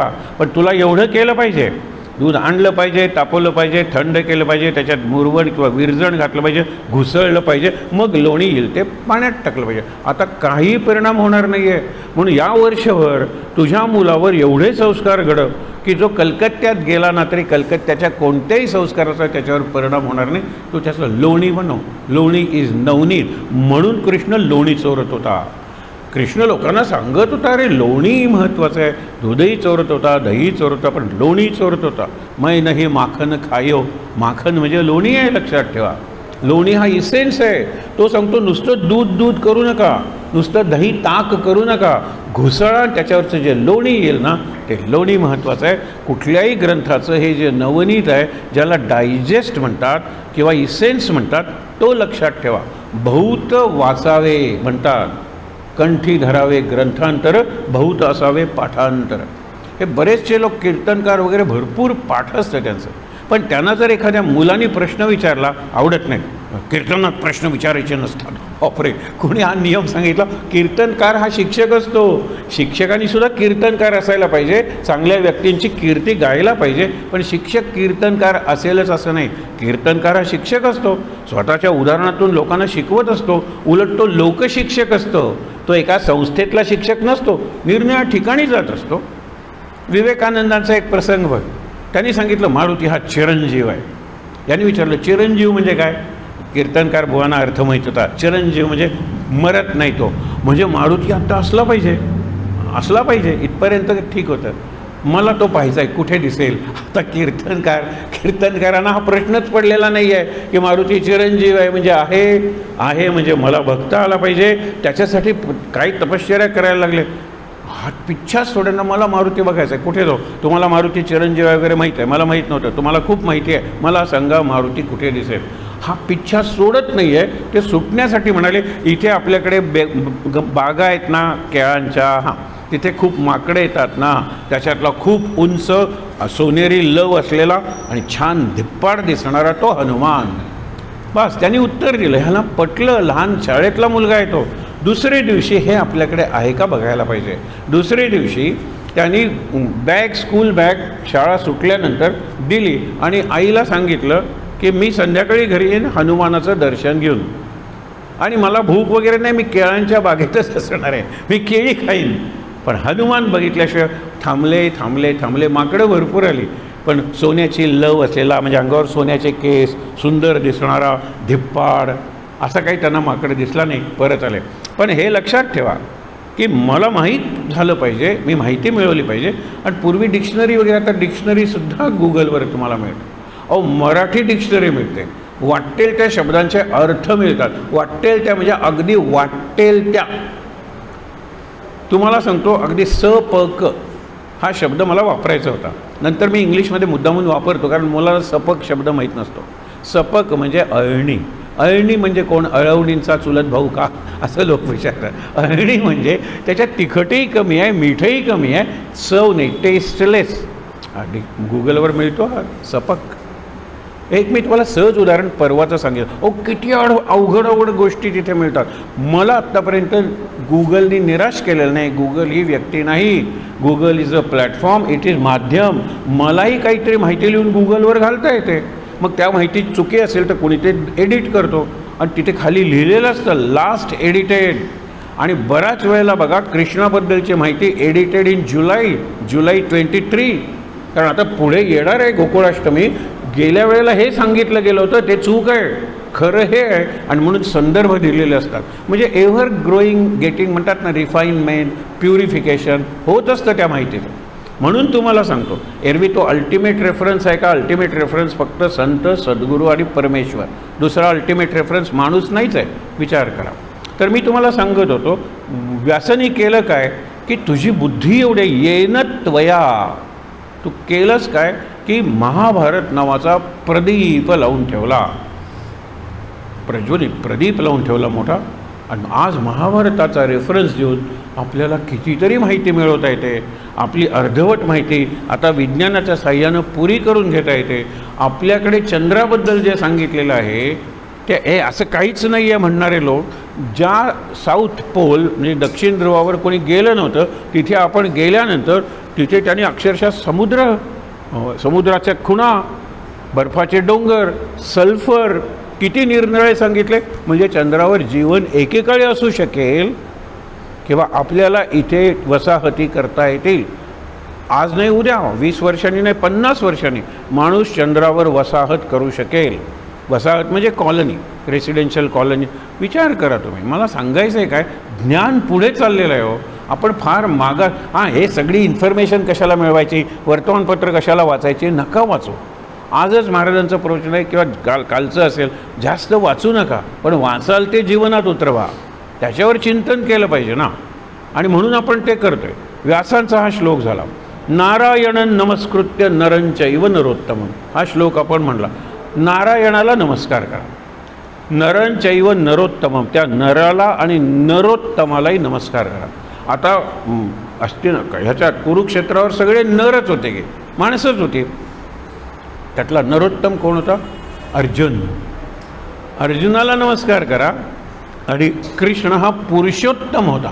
नर म्हणजे आपल्यासारखी माणसं, आणि पुरुष म्हणजे सगळ्या विश्वाचा स्वामी, तो पुरुषोत्तम आहे. म्हणून नराला नमस्कार करा, नरोत्तमाला नमस्कार करा, नारायणाला नमस्कार करा आणि पुरुषोत्तमाला नमस्कार करा. नारायण म्हणजे जर कृष्ण मानला तर कृष्ण आता आहे कुठे? नारायण म्हणजे जर तुम्ही राम मानला तर राम आता आहे कुठे? नारायण म्हणजे विष्णू म्हणलात, विष्णू बघितला आहे कोणी? राम आणि कृष्ण बघितले आहेत, त्यांची वर्णनं केली, त्यांच्यावर ग्रंथ लिहिलेत. आता विष्णू पुराण वगैरे लिहिले, पण विष्णू दिसला मला वगैरे अशी वर्णन आहेत. विष्णू या शाळी जन्माला, ह्या विष्णूचे आईवडील, कुणाचे आईवडील आहे? ज्या वेळेला पार्वती बसलेली आहे शंकरच मला पाहिजे म्हणून, त्यावेळेला हिमालयाची ती पुत्री आहे आणि हिमालय हा राजा आहे. त्यावेळेला तो म्हणतो की हिला काय भिकेचे डोहाळे लागले, निवडून निवडून कोण निवडला तर तो शंकर, ज्याच्याकडे काही नाही अक्षरशः. ती म्हणाली मला हाच पाहिजे.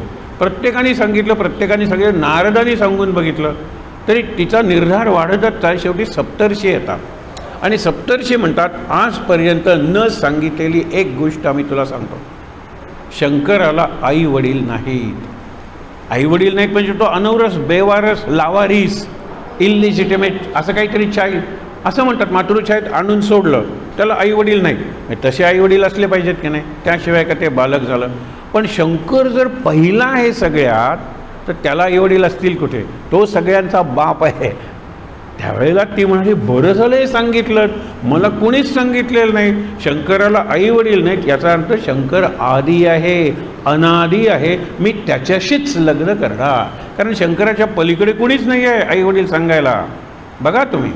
म्हणून एक गंमत असते. आमच्या शाळेतल्या मुलांनी एक प्रश्न विचारला होता, इयत्ता 6वीच्या विद्यार्थ्यांनी, आणि एक अत्यंत ज्ञानी भरपूर वाचन केलेला आला होता, शिक्षणाधिकारी होता. शिक्षणाधिकारी वाचन करणारा मेले हा सगळे, आता कोणी नाही आहे जवळजवळ. ते गेल्या शतकात गेले सगळे. या शतकात वाचन आणि शिक्षक आणि वाचन आणि शिक्षणाधिकारी बापरे, आणि वाचन आणि शिक्षण मंत्री बापरे, पाप. मी आपलं गमतीनं म्हणतोय, पण तुम्हाला मला काय म्हणायचं ते कळलेलं आहे. अपवाद असतील असे ते आले होते शिक्षणाधिकारी. मला मुलांच्या वर्गात जायचं आहे आणि मुलांनी मला प्रश्न विचारलेले आवडतात. मी म्हणलं रिस्क आहे, तुम्ही मुलांना प्रश्न विचारा. मुलं इतकी छान उत्तरं देतात, एकापेक्षा अनेक उत्तरं असतात आणि त्यातून आपलं थिंकिंग, आपलं चिंतन पुढे जातं. नाही नाही म्हणाले, मी प्रश्न विचारणार. गेले वर्गात आणि सांगितलं कोणताही प्रश्न मला विचारा. एक पोरगं वात्रट होतं, ते उभं राहिलं. त्याच वेळेला मी या शिक्षणाधिकाऱ्यासाठी प्रार्थना केली, याचं काही आता खरं नाही. तो जो प्रश्न विचारणार, कल्पना करा, त्याची बहीण आली होती बाळणपणासाठी, तिला बाबू झाला होता आणि त्याचं बारसं आदल्या दिवशी झालं होतं, बरोबर आहे ना. हा प्रश्न विचारतो, जगातल्या पहिल्या माणसाचं बारसं कुणी केलं. गंमत बघा, जगातला पहिला माणूस, त्याला आईवडील नसेल, बारसं कुणी केलं हे ऐकायलाच लागले. म्हणलं थांबा, 12वं येण्यापूर्वी तुम्ही जा इथून, कारण फक्त बारशापर्यंत पोचली ती मुलं. नाही नाही म्हणाले, मला मुलींकडून एक प्रश्न पाहिजे. एका मुलीने कोणता प्रश्न विचारावा, कारण ती रेसिपी कुठल्या तरी मावशीने कर्नाटकातल्या आदल्या दिवशी राहायला आली शेजारी नवीन म्हणून आणि आणून दिली होती. रावण भात. रावण भात कसा करायचा. बापरे, रावणाचा एक वेळ भात करता येईल, रावणाचं भरत म्हणतात भरीत, तेही करता येईल. रावण भात, ते म्हणाले मला माहीत नाही, पण या प्रश्नांची उत्तरं मिळेल तोपर्यंत मी पुन्हा या शाळेत येणार नाही. वा, भीष्माचार्यानं आहे 6 वर्षानंतर त्यांना निरोप पाठवला. यायला हरकत नाही, कारण ती बॅच शाळेतून 10वीपासून निघून गेलेली आहे. आता या दोन्ही प्रश्नांना उत्तर आहेत. हे दोन्ही प्रश्नाची उत्तरं तुम्हाला गुगलवर मिळणार आहेत. रावण भात नावाचा पदार्थ आहे, रुचिरामध्ये तो पदार्थ आहे. गंमत बघा, मुद्दा म्हणून. पण मुलांची जी इन्क्वायरी आहे ना, ती मला इथून पुढे मी जी स्तोत्र म्हणते ती स्तोत्र म्हणताना आली पाहिजे. एक व्यंकटेश स्तोत्र बायका म्हणतात, पूर्वीच्या म्हणत होत्या. त्यामुळे व्यंकटेश स्तोत्रात काय काय सांगितलेलं आहे म्हणून आपण जवळजवळ 15 लेख लिहिले. रोज एक लेख येत होता. पुण्याहून चौकशी येत होती, आज आला नाही. म्हटलं जरा उशिरा पाठवलं आहे, तुम्हाला 10 वाजेपर्यंत. गोव्यातून काही लोकांनी विचारलं, पण तिकडून जास्त लोकांनी विचारलं, कारण आमचे जी पिढी होती त्याच्यात मी उदाहरण दिलं आहे हे वाक्य म्हणून. 3-4 मुलं असायचे, त्यांची शाळा असायची 10:30ला, 10ला जेवायला बसायची, चूल असायची, त्याच्या फुकणी असायची, लाकडं ओलसर असतील तर फुंकून फुंकून धूर येतोय, पण ती काय भाकरी काही नीट होत नाही. आणि अशा वेळेला आई माझं झालं म्हणजे एक चौथ खाऊन झाला, प्रत्येकाला एक चौथ वाढायची ना, 2 घासात संपलं. त्यावेळेला ती इतकी चिडायची आणि नेमकी ही ओवी व्यंकटेश स्तोत्रातली आलेली असायचे. धाव पावर गोविंदा, हाती घेऊन या गदा, करी माझ्या कर्माचा चेता. काय कर्म केलं होतं म्हणून बाई झाले या जन्मात. पुरुष पुढच्या जन्मात मात्र करा, या जन्मात बाई झाले ते खूप झालं. कारण पुढे आहेच ना, कुबेर आहे तुझा भांडारी, आम्हा फिरविसी दारोदारी. तू कुबेर आहेस, आमच्याकडे थोडं असतं तर मी स्वयंपाकाला बाई ठेवली असती, बरोबर आहे ना. अन्नासाठी 10 दिशा अम्मा फिरवेसी जगदेशा, त्या इतक्या त्वेषानं म्हणायच्या. त्याच्यात केवढा सुंदर अर्थ भरलेला आहे ते त्या लेखातून सांगितलेलं आहे. नंतर सध्या शिवरक्षा स्तोत्र सुरू आहे, आपल्याला रामरक्षा पाठ असते, त्याच्यापेक्षा छोटं तू सुद्धा पाठ कर, सुंदर स्तोत्र आहे ते. त्या प्रत्येक स्तोत्राचा अर्थ काय आहे उद्या जे येणार आहे त्याच्यात सांगितलेलं आहे की जठरम गिरिजापती आणि नाभीम जांब म्हणजे मृत्युंजय. आता हे 2 आपल्या शरीराचे भाग आहेत. विचार करा की मृत्युंजय माझ्या नाभीचं रक्षण कर. शंकराचं नाव आहे मृत्युंजय. शंकर हा मृत्यूची, काळाची, संहाराची देवता आहे. मृत्युंजय नाव आहे. पण आपण ज्यावेळेला महामृत्युंजय मंत्र म्हणतो ना की उर्वारुकमिव बंधनान मृत्योर्मुक्षीयम, हा शंकराचा मंत्र आहे. त्र्यंबकं यजामहे शंकराचा मंत्र आहे. म्हणून मी शंकराची सांगतोय, स्तुती करतोय आणि माझ्या शरीराच्या मस्तकापासून पायापर्यंत क्रमाक्रमाने भागाचं रक्षण कर. तर त्याच्यात जननी काय सांगितलेलं, जठर. मगाशी तुम्हाला सांगितलं तो हा मुद्दा आहे की मातान्नपूर्णेश्वरी म्हणून शंकराचार्यांचं स्तोत्र आहे. अन्नपूर्णा कुणाला म्हणलेलं आहे, पार्वतीला म्हणलेलं आहे. खरं म्हणजे अन्नपूर्णा लक्ष्मीला म्हणायला पाहिजे, कारण अन्नपूर्ण, पालन पोषण हे कोणाचं काम आहे, विष्णूचं काम आहे. त्याची पत्नी किंवा शक्ती लक्ष्मी, म्हणजे अन्नपूर्णा लक्ष्मीला म्हणलं असतं, कारण ती सगळ्याला अन्न पुरवते. पार्वतीला म्हणलेलं आहे. पार्वती म्हणजे काय हो, आपण म्हणतो लंकेची पार्वती, म्हणजे अंगावर काही नाही, फक्त एक मणी आहे, बाकी काही नाही माझ्याकडे. आणि पार्वतीची परिस्थितीच तशी आहे. शंकर काही मिळवत नाही, शंकराची काही संपत्ती नाही आहे, शंकराकडे मुकुट नाही आहे, शंकराकडे गळ्यात माळा नाही आहे, शंकराकडे कौस्तुभ मणी नाही आहे, शंकराकडे सुंदर रेशमी पितांबर नाही आहे. शंकराकडे आहे काय, आहे तर व्याघ्र चर्म कुणाला पाहिजे? गळ्यातल्या सर्पमाळा तुला पाहिजेत? कल्पना करा, शंकराकडे काहीच नाही आहे, मग त्या पार्वतीला अन्नपूर्णा का म्हणलेलं आहे? एके ठिकाणी त्याचं उत्तर दिलेलं आहे, शंकराला पंचमुखी शिव म्हणतात. इंटरनेटवर किंवा गुगलवर चित्र बघा, पंचमुखी शिव, पंचमुखी हनुमान, आणि ते 5 मुख निरनिराळी आहेत. त्याचं काही उत्तर आहे, त्याचा अर्थ आहे, सगळा अर्थ खाली दिलेला आहे. हे मुख कशाचं प्रतीक आहे, ते मुख कशाचं, म्हणजे शंकराची 5 तोंड. त्यांचा पहिला जो मुलगा आहे शंकर पार्वतीचा, तो षडानन कार्तिकेय. षडानन म्हणजे 6 तोंड असलेला, म्हणजे त्याची 6 तोंड, तिचं स्वतःचं एक, आणि गणपतीचं एकच पण सॉलिड ना, मोठं तोंड मोठं पोट, अशी 13 तोंड जी तृप्त ठेवते. त्या 13 तोंडांची कधीही तक्रार नाही की आम्ही खायला पाहिजे पण आम्हाला पार्वतीने दिलेलं नाही आहे. म्हणून माता अन्नपूर्णेश्वरी पार्वती. पार्वती जी आहे ती अन्नपूर्ण आहे, ती अन्न पुरवते, ती निरनिराळ्या पद्धतीने त्यांचं तृप्ती करत असेल, पण ती आहे अन्नपूर्णा. मी सांगतोय काय की जननी तू अन्नपूर्णा म्हणून माझ्या पोटाचं रक्षण कर, मला कधी खायलाच मिळणार नाही असंही करू नकोस, आणि खूप खायला मिळालं तर त्रास होतो असंही करू नकोस, कारण आपले 90% रोग हे पोटात असतात. म्हणून हल्ली आयुर्वेदाची नवीन ब्रांच आहे, ते पहिल्यांदा तुम्हाला देतात की हा लिव्हर आणि किडनी या दोघांचा आहे, 4 ग्लास करा, त्याचा 1 ग्लास करा आणि तुम्ही काढा घ्या, आणि खरंच सांगतो 15 दिवसात फरक जाणवतो. पोट जितकं स्वच्छ होईल. म्हणून काय सांगितलेलं आहे, जठरे गिरिजापती, पार्वतीच्या हे पती, ती पार्वती अन्नपूर्ण आहे, माझ्या पोटाचं रक्षण कर. तसंच दुसरं सांगितलेलं आहे, नाभी मृत्युंजय, माझ्या नाभीचं जे आहे मृत्युंजय, अक्षरशः म्हणतो नाभी मला अमर बनवायला तयार असते, कारण नाभी आधीपासून सक्रिय असते, ज्यावेळेला आईच्या पोटाशी जोडलेली असते ना, नाळ म्हणतो आपण, आणि ती नाळ तोडतो. नाळ तोडल्यानंतर आता आईपासून मी स्वतंत्र झालो, आणि आपण विसरतो की नाभी नावाचं एक होल आपल्याकडे आहे. आपल्याला वाटतं ते बुजल्यासारखं असतं, पण ते असतं.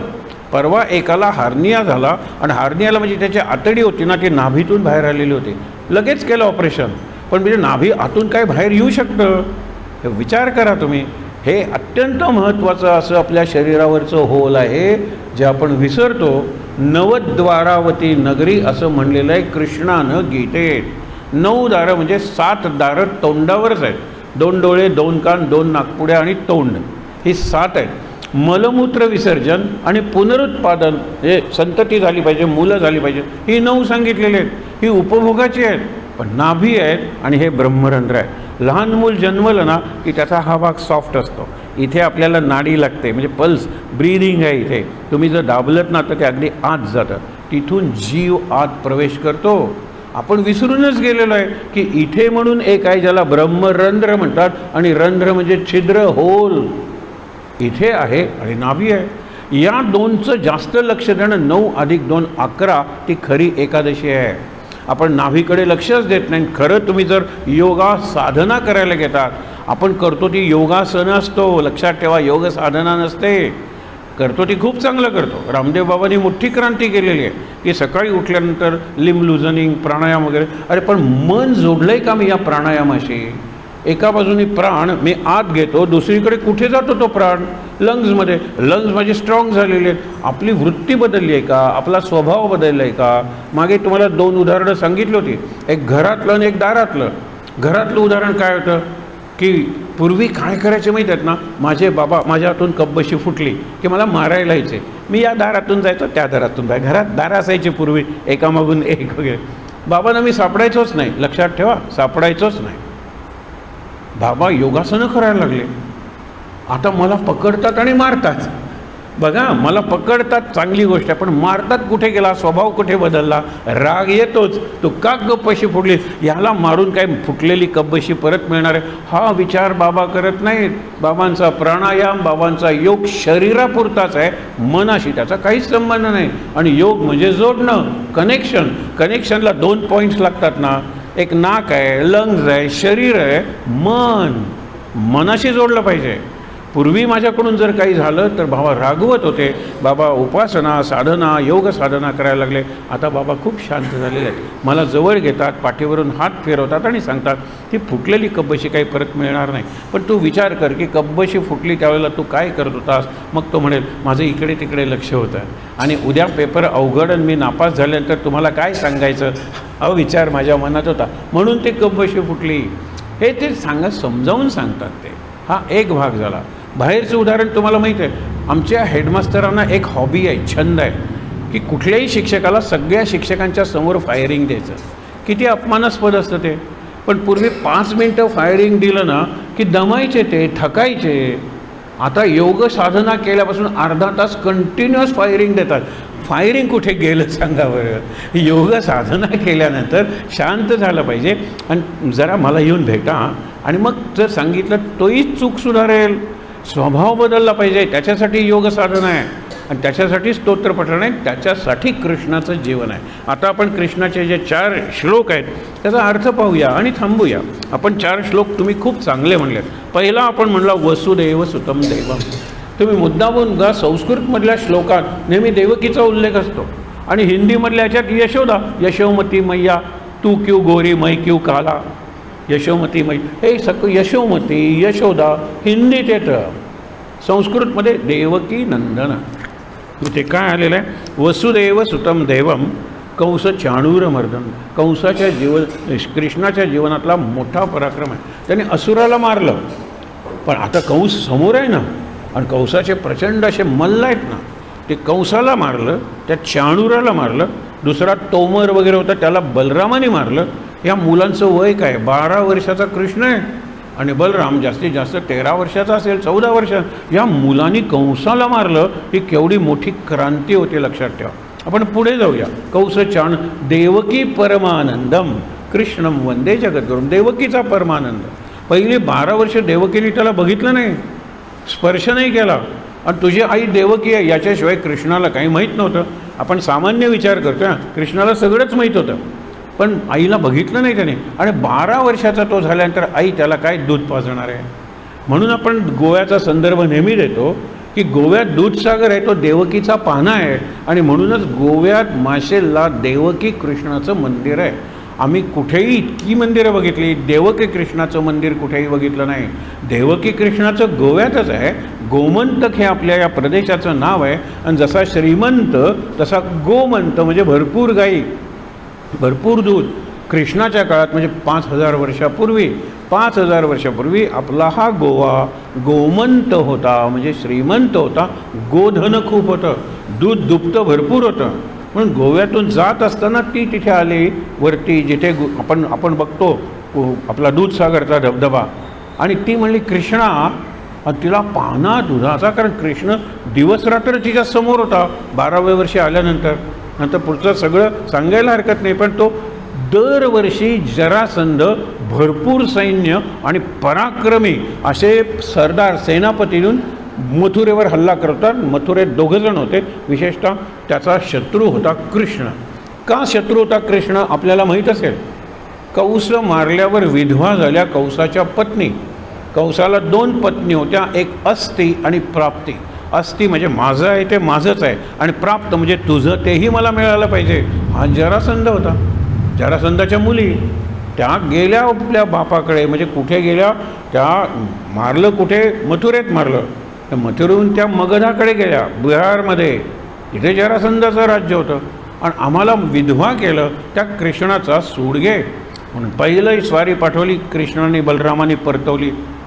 दुसरी स्वारी 17 स्वाऱ्या केल्या आणि दरवर्षी एक स्वारी म्हणजे 17 वर्ष जरासंध सैन्य पाठवत होता. कृष्ण बलराम लढत होते, पण लढत कुठे होते, मथुरेत लढत होते, मथुरेच्या सीमेवर लढत होते. मथुरेचं प्रचंड नुकसान होतं, लोक बोलत नव्हते, पण त्यांच्या मनात विचार होता ना, हे 2 जण आले आणि जरासंधाचं वैर. एरवी जरासंधाचं काय होईल, वर जरासंध लाड करत होता आपले, कारण त्याच्या मुली आपल्या सुना होत्या ना, मथुरेच्या सुना होत्या. कंस राजा होता, भयंकर झाला. आता कृष्णाने विचार केला की आपण इथे आहोत म्हणून जरासंध परत स्वाऱ्या करत राहणार आणि नंतर होणार काय की आपल्यामुळे मथुरेचं नुकसान होणार, आपण नवीन राजधानी वसवूया. मथुरा उत्तर प्रदेश, तिथून हे दोघंजण चालत आले द्वारकेला. म्हणजे जसा गोवा आहे ना, जशी मुंबई आहे ना, तशीच द्वारका हा वेस्टर्न कोस्ट म्हणतो ना, तसा पश्चिमी समुद्रकिनारा आहे. तिथे त्यांनी ती वसवली राजधानी. आणि पुढचं कृष्णाचं चरित्र पहिल्यांदा गोकुळ, नंतर मथुरा आणि नंतर शेवटपर्यंत द्वारका. लक्षात घ्या, फार महत्त्वाचा विचार आहे हा. द्वारकेत असताना खूप श्रीमंत झाली द्वारका. सोन्याची द्वारका आपण म्हणतो. द्वारका या शब्दाचा अर्थ गेटवे. आज गेटवे ऑफ इंडिया मुंबईला आहे ते पोर्तुगीजांनी केलं. पोर्तुगीजांनी इंग्रजांना एका त्यांची मुलगी राजघराण्यातली इंग्रजांच्या कुठल्या तरी राजघराण्यातल्या मुलाला दिली. आपण देतो ना, आपण काय म्हणतो त्याला, डावरी म्हणतो. डावरी म्हणजे काय शब्द आहे त्याला, अंधण, हुंडा. ते अंधण त्याला एक शब्द आहे. हुंडा म्हणून मुंबई दिली पोर्तुगीजांनी कुणाला, म्हणजे म्हणतात ना की आपापाचा माल गपापा, याचा माल त्याला दिला. दोघांचाही तो नव्हता. आणि मुंबई इंग्रजांकडे आली, त्यांनी ती डेव्हलप केली. कारण सगळा माल येत होता, दोन मार्गाने येत होता. एक खुष्कीचा मार्ग म्हणजे लँड रूट, आणि दुसरा सी रूट. सी रूट म्हणजे द्वारका, गेटवे. आणि तिथे व्यापार चालू होता मुख्यतः अरब कंट्रीज. त्यावेळेला अमेरिका वगैरे असं काही नव्हतं. मी कृष्णाच्या वेळचं सांगतोय, कृष्णाच्या वेळचं अरब कंट्रीज आणि चायना, चीन. तेव्हापासून चीन अत्यंत डेलिकेट, म्हणजे नाजूक, सुंदर एम्ब्रॉयडरी, अगदी तलम कापड, सुंदर कागद. आणि चीननी 2-3 वस्तू केल्या. एक छोटी गोष्ट सांगतो म्हणजे कळेल. चीनची एक राजकन्या होती, आणि राजकन्या म्हणली मी सामान्य माणसाशी लग्न करायला तयार आहे. पण त्यांनी केलं काय, पाणी, हवा आणि प्रकाश, या आग कागदात पकडून मला आणून दिलं पाहिजे. आता पाणी आणणं सोपं होतं, कागदाचा डबा केला, त्याच्यात पाणी भरून आणून देता येत होतं. आग कशी पकडायची, वारा कसा पकडायचा. शेवटी एक सामान्य मुलगा होता, त्याने विचार केला. त्याने पहिला आकाश कंदील तयार केला, आणि त्याच्यामध्ये पणती वगैरे ठेवतो ना आपण, I have caught fire in paper. तिने मान्य केलं. आणि मग पंखा केला आणि त्यांनी दिला ना सुंदर. वारा कुठून येतो, कागदातून येतो. मी कागदात वारा पकडला, मी कागदात पाणी पकडलं, आणि कागदात मी अग्नी पकडला. तिने त्याच्याशी लग्न केलं. म्हणजे चायना तेव्हापासून पतंग पहिल्यांदा तिकडे बनला, आकाश कंदील पहिल्यांदा तिकडे बनला, असं सांग. आणि ते यायचा व्यापार म्हणजे चीनी व्यापारी. आणि घोडे, आता हे युद्धातले जे घोडे होते, 18 म्हणतो ना डिव्हिजन सैन्य लढत होतं, हे घोडे कुठून आणले हो. भारतात घोडे कुठे होतात, हे अरबस्थानातून येत होते.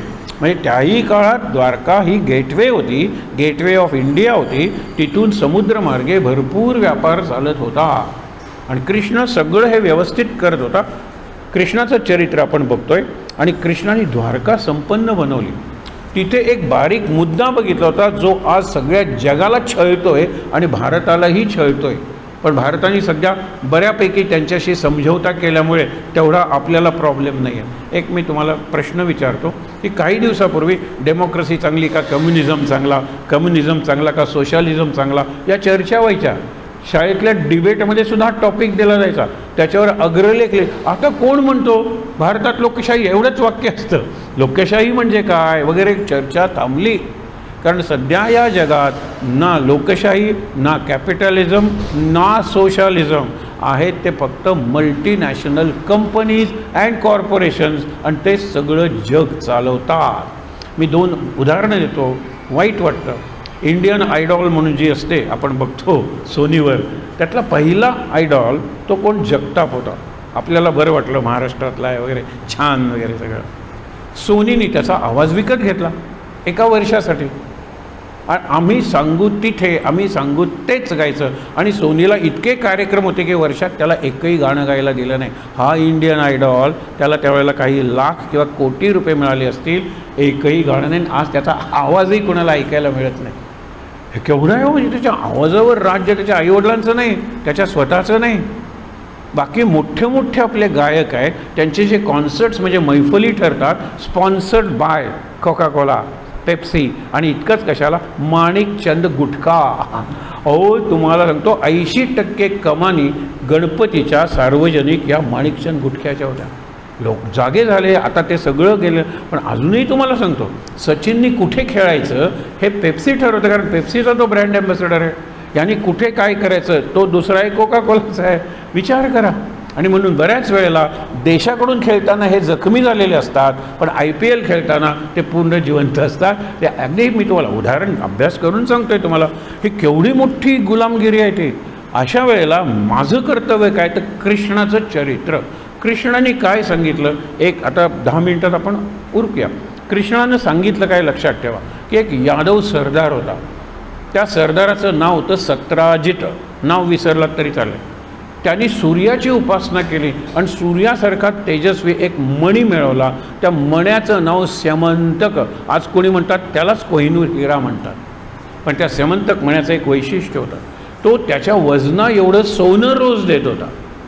आणि त्याच्या वजन होतं तिथे जो दिलेला आहे एक्सप्लेनेशन 1.5 किलो. आता रोज 1.5 किलो सोनं म्हणजे काही वर्षात ह्याच्याकडे tons and tons of gold झालं असेल किंवा 100 किलो म्हणजे 1 क्विंटल सोनं सांगतो मी तुम्हाला. तो दिसला की कृष्ण त्याला थांबवून म्हणायचा, तुझा तो मणी आहे ना, तो सरकार दरबारी जमा कर. कारण कुठलीही एक व्यक्ती किंवा कुठलंही एक घराणं सरकारपेक्षा श्रीमंत असणं चांगलं नाही. आपली 5 घराणे तुम्हाला नावं माहीत आहेत, त्यांचा जर तुम्ही सगळा पैसा केला तर आपल्या बजेट किंवा नॅशनल आउटपुटपेक्षा जास्त आहे. त्यांनी ठरवलं तर भारताला विकत घेऊ शकतील आणि विकू शकतील. आपण सध्या त्यांच्याशी चांगलं, आणि सगळी सरकारं त्यांच्याशी जमवूनच घेत होती हो, त्याशिवाय का सगळं चाललं आहे. हे का सांगतोय, कृष्णाने त्यावेळेला ते सांगितलं. आपण सुद्धा विचार करायला पाहिजे. आता तुम्ही मी काय विचार करणार आहात, आपल्याकडे महिन्याच्या शेवटी पैसे नसतात, पण मी श्रीमंतांबद्दल बोलतो आहे. कृष्णाने त्याला सांगितलं. आता पुढे कृष्णाच्या चरित्रातली गंमत बघा. त्याचा भाऊ इंद्रसेन, त्याचं नाव प्रसेन नावाचा त्याचा धाकटा भाऊ. एक दिवस तो म्हणला की आपला भाऊ गेला आहे ना दूर, आपण शिकारीला जाऊया, आणि शिकारीला अंधारात आपल्याला सगळं दिसलं पाहिजे, म्हणून त्यांनी तो मणी गळ्यात घातला. आणि अंधारात गेल्यानंतर सूर्यासारखा प्रकाश घेऊ, काय रात्रीची शिकार करणार होते, म्हणून ह्याला सिंह दिसण्याऐवजी सिंहात दिसला, फाडून खाल्ला. आणि सिंहाने त्याला फरफटत नेला कुठल्या तरी झाडाच्या मागे. तशी हाडं कुत्र्यांनी वगैरे रानटी खाल्ली असेल, म्हणजे घेऊन गेले असतील. कपडे तिथे पडले होते, बाकीचे दागिने तिथे पडलेले होते, मणी नव्हता. कृष्णाने म्हणला माझ्यावर तो आरोप करतो, तो म्हणला कृष्णाने मणी चोरला. तो म्हणतो मी तुम्हाला सांगतो, मी शोधून आणल्याशिवाय राहणार नाही. कृष्ण गेला आणि चौकशी आपण कशी करतो, मुलगा हरवला, पोलीस पहिला प्रश्न फोटो आणलाय, हां, शेवटी कुणाबरोबर बघितलं, आणि मग तो कुठे गेला असेल, पोलीस शोधून काढायचे ते 100 प्रश्न आपल्यालाच विचारतात. ही गंमत आहे आपली. पण तुम्हाला एक सांगतो की आपल्याला कळलं पाहिजे की शेवटी तो कुणाबरोबर होता, तिथून शोध सुरू करायला पाहिजे. तर शेवटी तो मणी घालून त्याचा धाकटा भाऊ गेला होता. या सत्राजिताचा धाकटा भाऊ आपल्या मित्रांबरोबर शिकारीला गेला होता. आता हा मेला, बाकीचे मित्र परत आले. कृष्णाने त्यांना विचारलं कुठे शिकारीला गेला होता, मग त्यांनी जागा सांगितली. तिथे कृष्ण गेला. त्याला तिकडे त्या प्रसेनाचे कपडे सापडले, बाकीचे दागिने सापडले, तो मणी काही सापडला नाही. सिंह काही मणी खाणार नाही, लक्षात ठेवा. माणूस काही खातो, हां, पैसा खातो म्हटल्यानंतर हिरे खायला काय हरकत आहे. तुम्हाला गंमत बघा, इकडे तिकडे बघताना एक गुहा आहे आणि गुहेतून सूर्यासारखा प्रकाश बाहेर येतोय. गुहेत अंधार असला पाहिजे ना, गुहेची व्याख्याच ती आहे, दोन्ही बाजूनी उघड असेल त्याला बोगदा म्हणतात, आणि बोगद्यात प्रकाश असू शकेल, गुहेत कसे एका बाजूनी बंद आहे. बघायला गेला तर तिथे स्यमंतक मणी, पण तिथे कोण होता, आपला जांबुवंत होता. जांबुवंत म्हटला हा मणी माझ्या उपयोगाचा काही नाही, तिथे पडलेला होता, मी आणून ठेवला. प्रकाश मस्त असतो, आम्हाला अस्वलांना रात्रीसुद्धा दिसतं, आम्हाला प्रकाशाची गरज नसते. तुला पाहिजे ना, माझ्याशी द्वंद्व युद्ध कर, बाहुयुद्ध, रेसलिंग. 21 दिवस युद्ध चाललं, आणि 21 दिवस त्या जांबुवंताची मुलगी जांबुवंती ती कृष्णाच्या प्रेमात पडली. माझ्या वडिलांना मी सगळ्यात ताकदवर समजत होते, त्याच्याशी हा लढतो. शेवटी ते दोघांच्यातलं द्वंद्वयुद्ध ड्रॉ होतं, आणि जांबुवंत त्याला मिठी मांडतो आणि म्हणतो बघा इथे एक मार्मिक आहे की अरे रामायणात मी तुझा मित्र नव्हतो का. जांबुवंत हा शहाणा होता, वानरांबरोबर गेला नव्हता का, जांबुवंत सल्ला देत होता लोकांना, तोच मी आहे, मी तुझा मित्रच आहे, कारण पुढचा विष्णूचा अवतार तू आहेस म्हणून. पण मी तुझ्याशी युद्ध का खेळलो. मार्मिक आहे जरा बघा बरं. रामाला एकच पत्नी होती, म्हणून त्याचं सामर्थ्य टिकलं होतं. तुला किती पत्नी रे बाबा, तरीसुद्धा तू सामर्थ्यवान आहेस की नाही बघण्यासाठी मी तुझ्याशी खेळलो. आता माझी मुलगी तुला देतो, जांबुवंतीला तर ते पाहिजेच होतं. कृष्णाच्या चरित्रात पुढे आपण बघणारच आहोत. आज मी तुम्हाला एक मुद्दा सांगतो, तुम्ही विचार करा वाचून. कृष्णाने एक कृती कधी केली नाही, एक कृती करताना दुसरी कृती केलेली आहे. आता कृष्ण चोरी करत होता, आता चोरी करून काय मिळवत होता? परवा मी तुम्हाला गोष्ट सांगितली होती, रिवाईव्ह करतो. काही नवीन माणसं आहेत त्यांच्यासाठी, की सगळ्यांच्या तक्रारी एके दिवशी येतात की आणि मित्रांबरोबर आमचं लोणी चोरलं, मडकं फोडलं, ताक हे केलं सगळं. ती म्हणते आता मी तुला घराबाहेर काढणार नाही. इतक्यात एक अत्यंत म्हातारी कुरूप वाकलेली काठी घेऊन येते आणि माझीसुद्धा कृष्णाबद्दल तक्रार आहे, तुझीसुद्धा तक्रार आहे, तुलासुद्धा कृष्णाने त्रास दिला. मग त्याला उखळालाच बांधून ठेवते. हे आपल्याला माहीत आहे, उखळाला बांधून ठेवते वगैरे. ती म्हणते अगं माझी तक्रार काय ते ऐक. तक्रार काय ऐकायचे? ह्यांच्या तक्रार नाही म्हणाली, माझी तक्रार निराळी आहे. मी गरीब आहे मान्य, मी दिसायला चांगली नाही मान्य, मी वाकली आहे, लोक माझी टिंगल करतात बरोबर, पण कृष्ण माझ्या घरी चोरी करायला आला नाही ही माझी तक्रार आहे. इतकी का मी वाईट आहे? म्हणजे कृष्णाने आपल्या घरी चोरी करणं हे त्या लोकांनाही आवडायचं. काही जण म्हणायचे तुला लोणी पाहिजे ना, आहे घे रे पाणी उरलेलं, हे असं व्हायचं. गंमत बघा, हा कृष्ण आहे. म्हणजे चोरी करताना आपल्या मित्रांना सगळं वाटायचा, पण ज्यांच्या घरी चोरी करायची त्यांनाही आनंद द्यायचा. हा कृष्ण आहे. तर इथे काय केलं, मणी घेऊन आला, बरोबर एक बायको. आपल्याकडे सध्या स्कीम असतं ना, याच्याबरोबर एक फ्री वगैरे, एक घेऊन आला. आता सत्राजिताला सगळ्यांच्या समोर मणी दिला. सत्राजित म्हणतो की मला खूप पश्चात्ताप होतो आहे आणि त्याच्यासाठी मी माझी सत्यभामा नावाची अतिशय सुंदर मुलगी तुला देतो. म्हणजे मण्याबरोबर 2 पत्नी कृष्णाला मिळालेल्या आहेत. तुम्हाला प्रत्येक गोष्टी सांगतो, कृष्णाने एक गोष्ट काही केलेली नाही, दुसरं काहीतरी साध्य केलेलं आहे. गेल्या वेळेला एक फार गमतीदार गोष्ट, आणि कृष्ण जन्माच्या निमित्ताने कृष्णाच्या जीवनातले कुठले चरित्र, कुठले प्रसंग पुन्हा पुन्हा आठवावेत तो प्रसंग आहे. 18वी स्वारी आणि नंतर द्वारकेची स्थापना झालेली आहे. 18वी स्वारी कोणी पाठवलं? मगधाचा जरासंध. जरासंध किती दुष्ट होता. जरासंधाने नरमेध करायचा ठरवला होता. अश्वमेध वगैरे आपल्याला माहीत आहे, पण नरमेध म्हणजे माणसाला मारायचं, त्याचं रक्त अर्पण करायचं अग्नीला आणि प्रार्थना करायची आणि जाहीर करायचं मी दिग्विजयी चक्रवर्ती सम्राट झालेलो आहे. त्याचा एका नाही, नुसत्या माणसाने तो 100 राजांना मारणार होता. त्यापैकी 86 राजे त्यांचा पराभव करून त्यांनी तुरुंगात ठेवले होते आणि त्यांना सांगितलं होतं अजून 14 राजे मिळाले ना की तुम्हाला सगळ्यांना मारणार, रक्त घालून मी तो यज्ञ करणार आहे, नरमेध यज्ञ. इतका तो बलाढ्य होता आणि इतका तो लक्षात ठेवा दुष्ट होता. तुम्ही कधी विचार केला आहे का? 18 अक्षौहिणी 18 डिव्हिजन सैन्य होतं. 11 कौरवांचं आणि 7 पांडवांचं. पांडवाकडे एवढं सैन्य आलं कुठून? विचार केला आहे?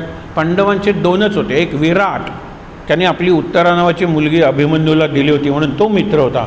कारण पांडवांचं सगळं सैन्य, सगळं राज्य, सगळं वैभव दिवतात हरले होते ना, ते मिळवण्यासाठी युद्ध करायचं होतं.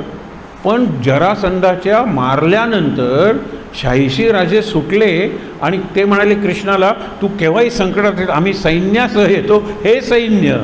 अशी कितीतरी म्हणून ते 7 अक्षौहिणी सेना पांडवांच्या बाजूने आली. गंमत बघा ते जरासंधाचं तुम्हाला सांगतो. तर हे सगळा इतका दुष्ट होता जरासंध.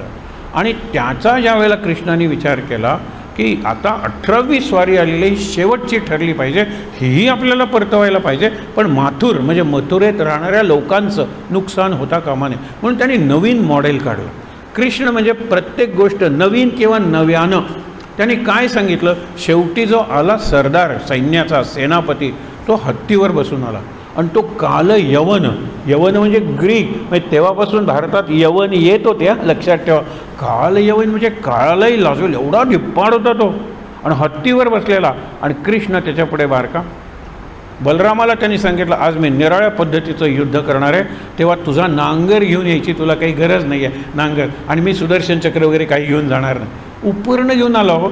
युद्धावर कोण उपर्ण घेऊन जाईल का?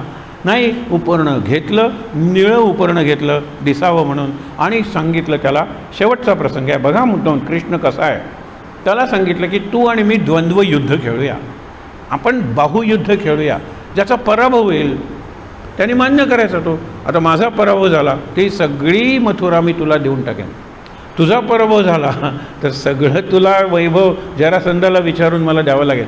तो म्हणतो केवढा तू रे, एखादं चिलट जळार असतं ना, मूस चिरडून टाकेन तुला. तो उतरला हत्तीवरून खाली, तरी तो प्रचंड होता. कृष्ण हा लहानपणापासून अभिनय करायचा. त्याचं एक नाव आहे नटवरलाल.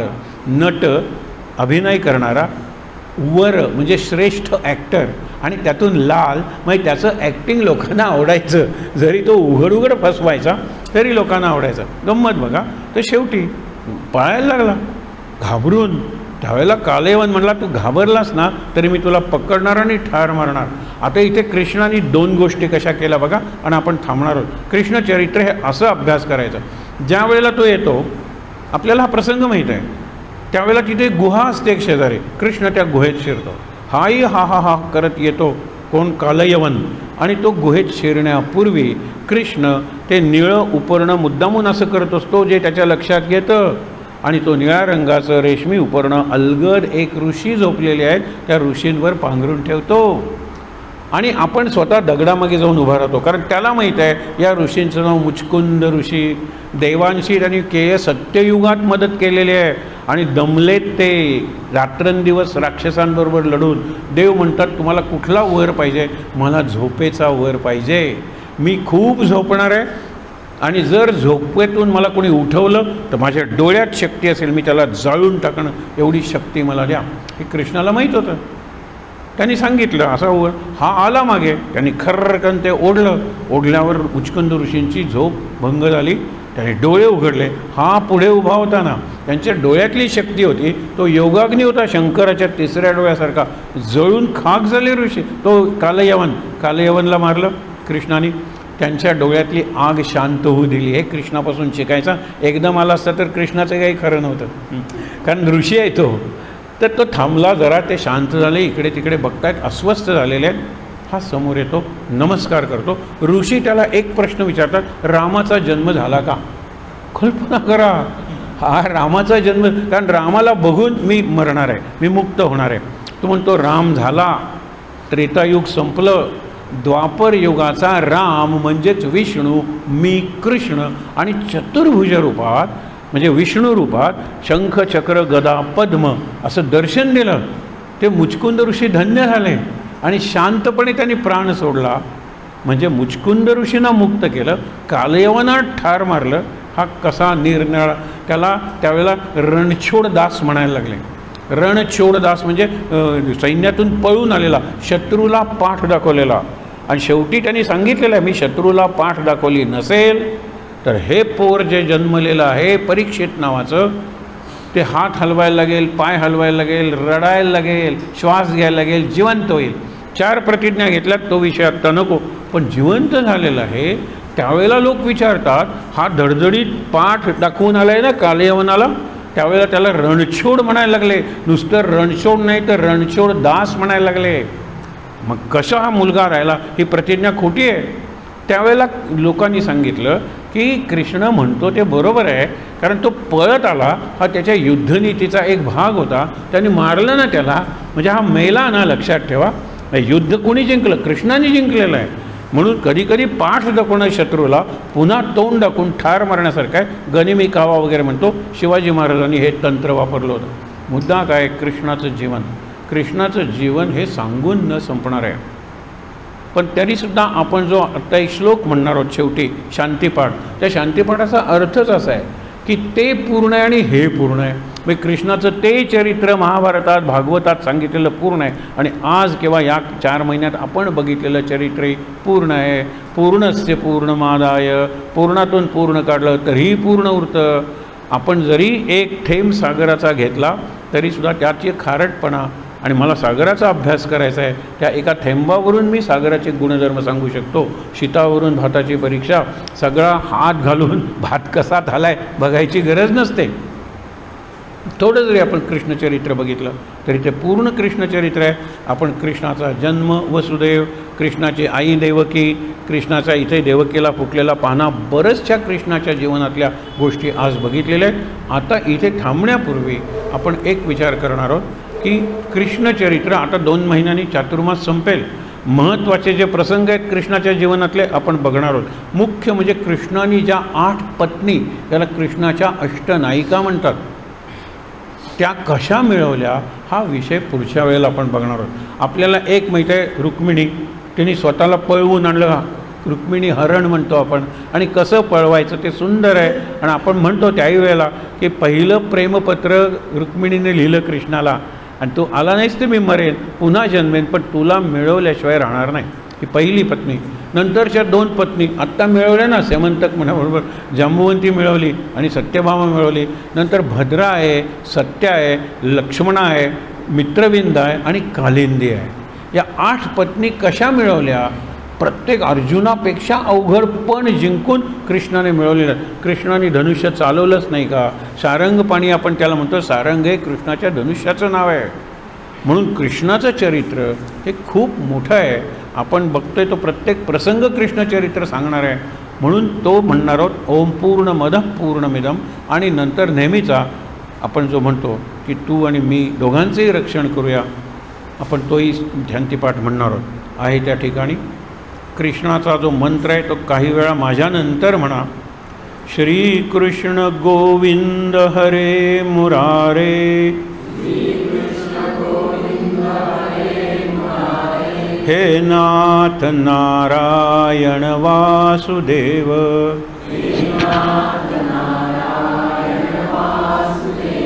श्रीकृष्ण गोविंद हरे मुरारे, हे नाथ नारायण वासुदेव,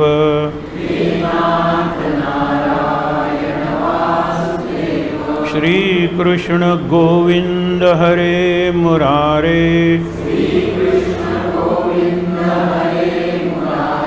हे नाथ नारायण वासुदेव, हे नाथ नारायण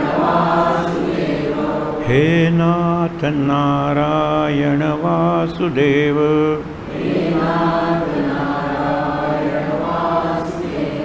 हे नाथ नारायण वासुदेव।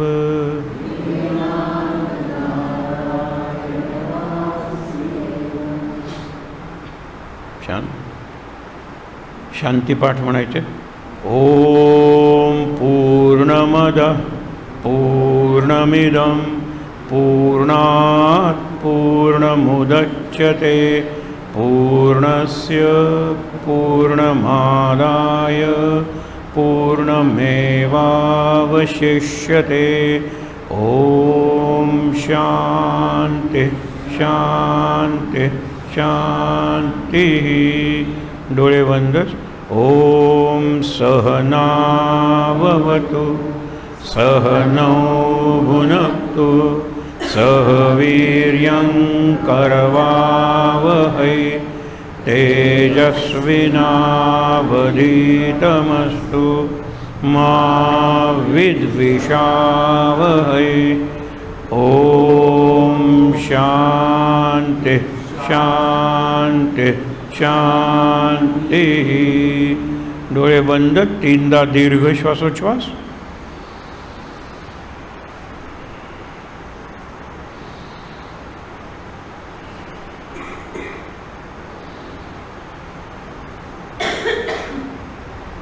हातावर हात चोळूया, ते हात चेहऱ्यावर डोळ्यांवर चोळूया। अगदी सावकाश डोळे उघडून समोर जे निरनिराळे देव संत आहेत, रामपंचायतन महाराज सगळे आहेत, त्यांचं दर्शन घेऊया आणि इथे जमलेल्या सर्वांना नमस्कार करूया। शांत आनंद। महाराज महाराज महाराज। सगळ्यांना नमस्कार।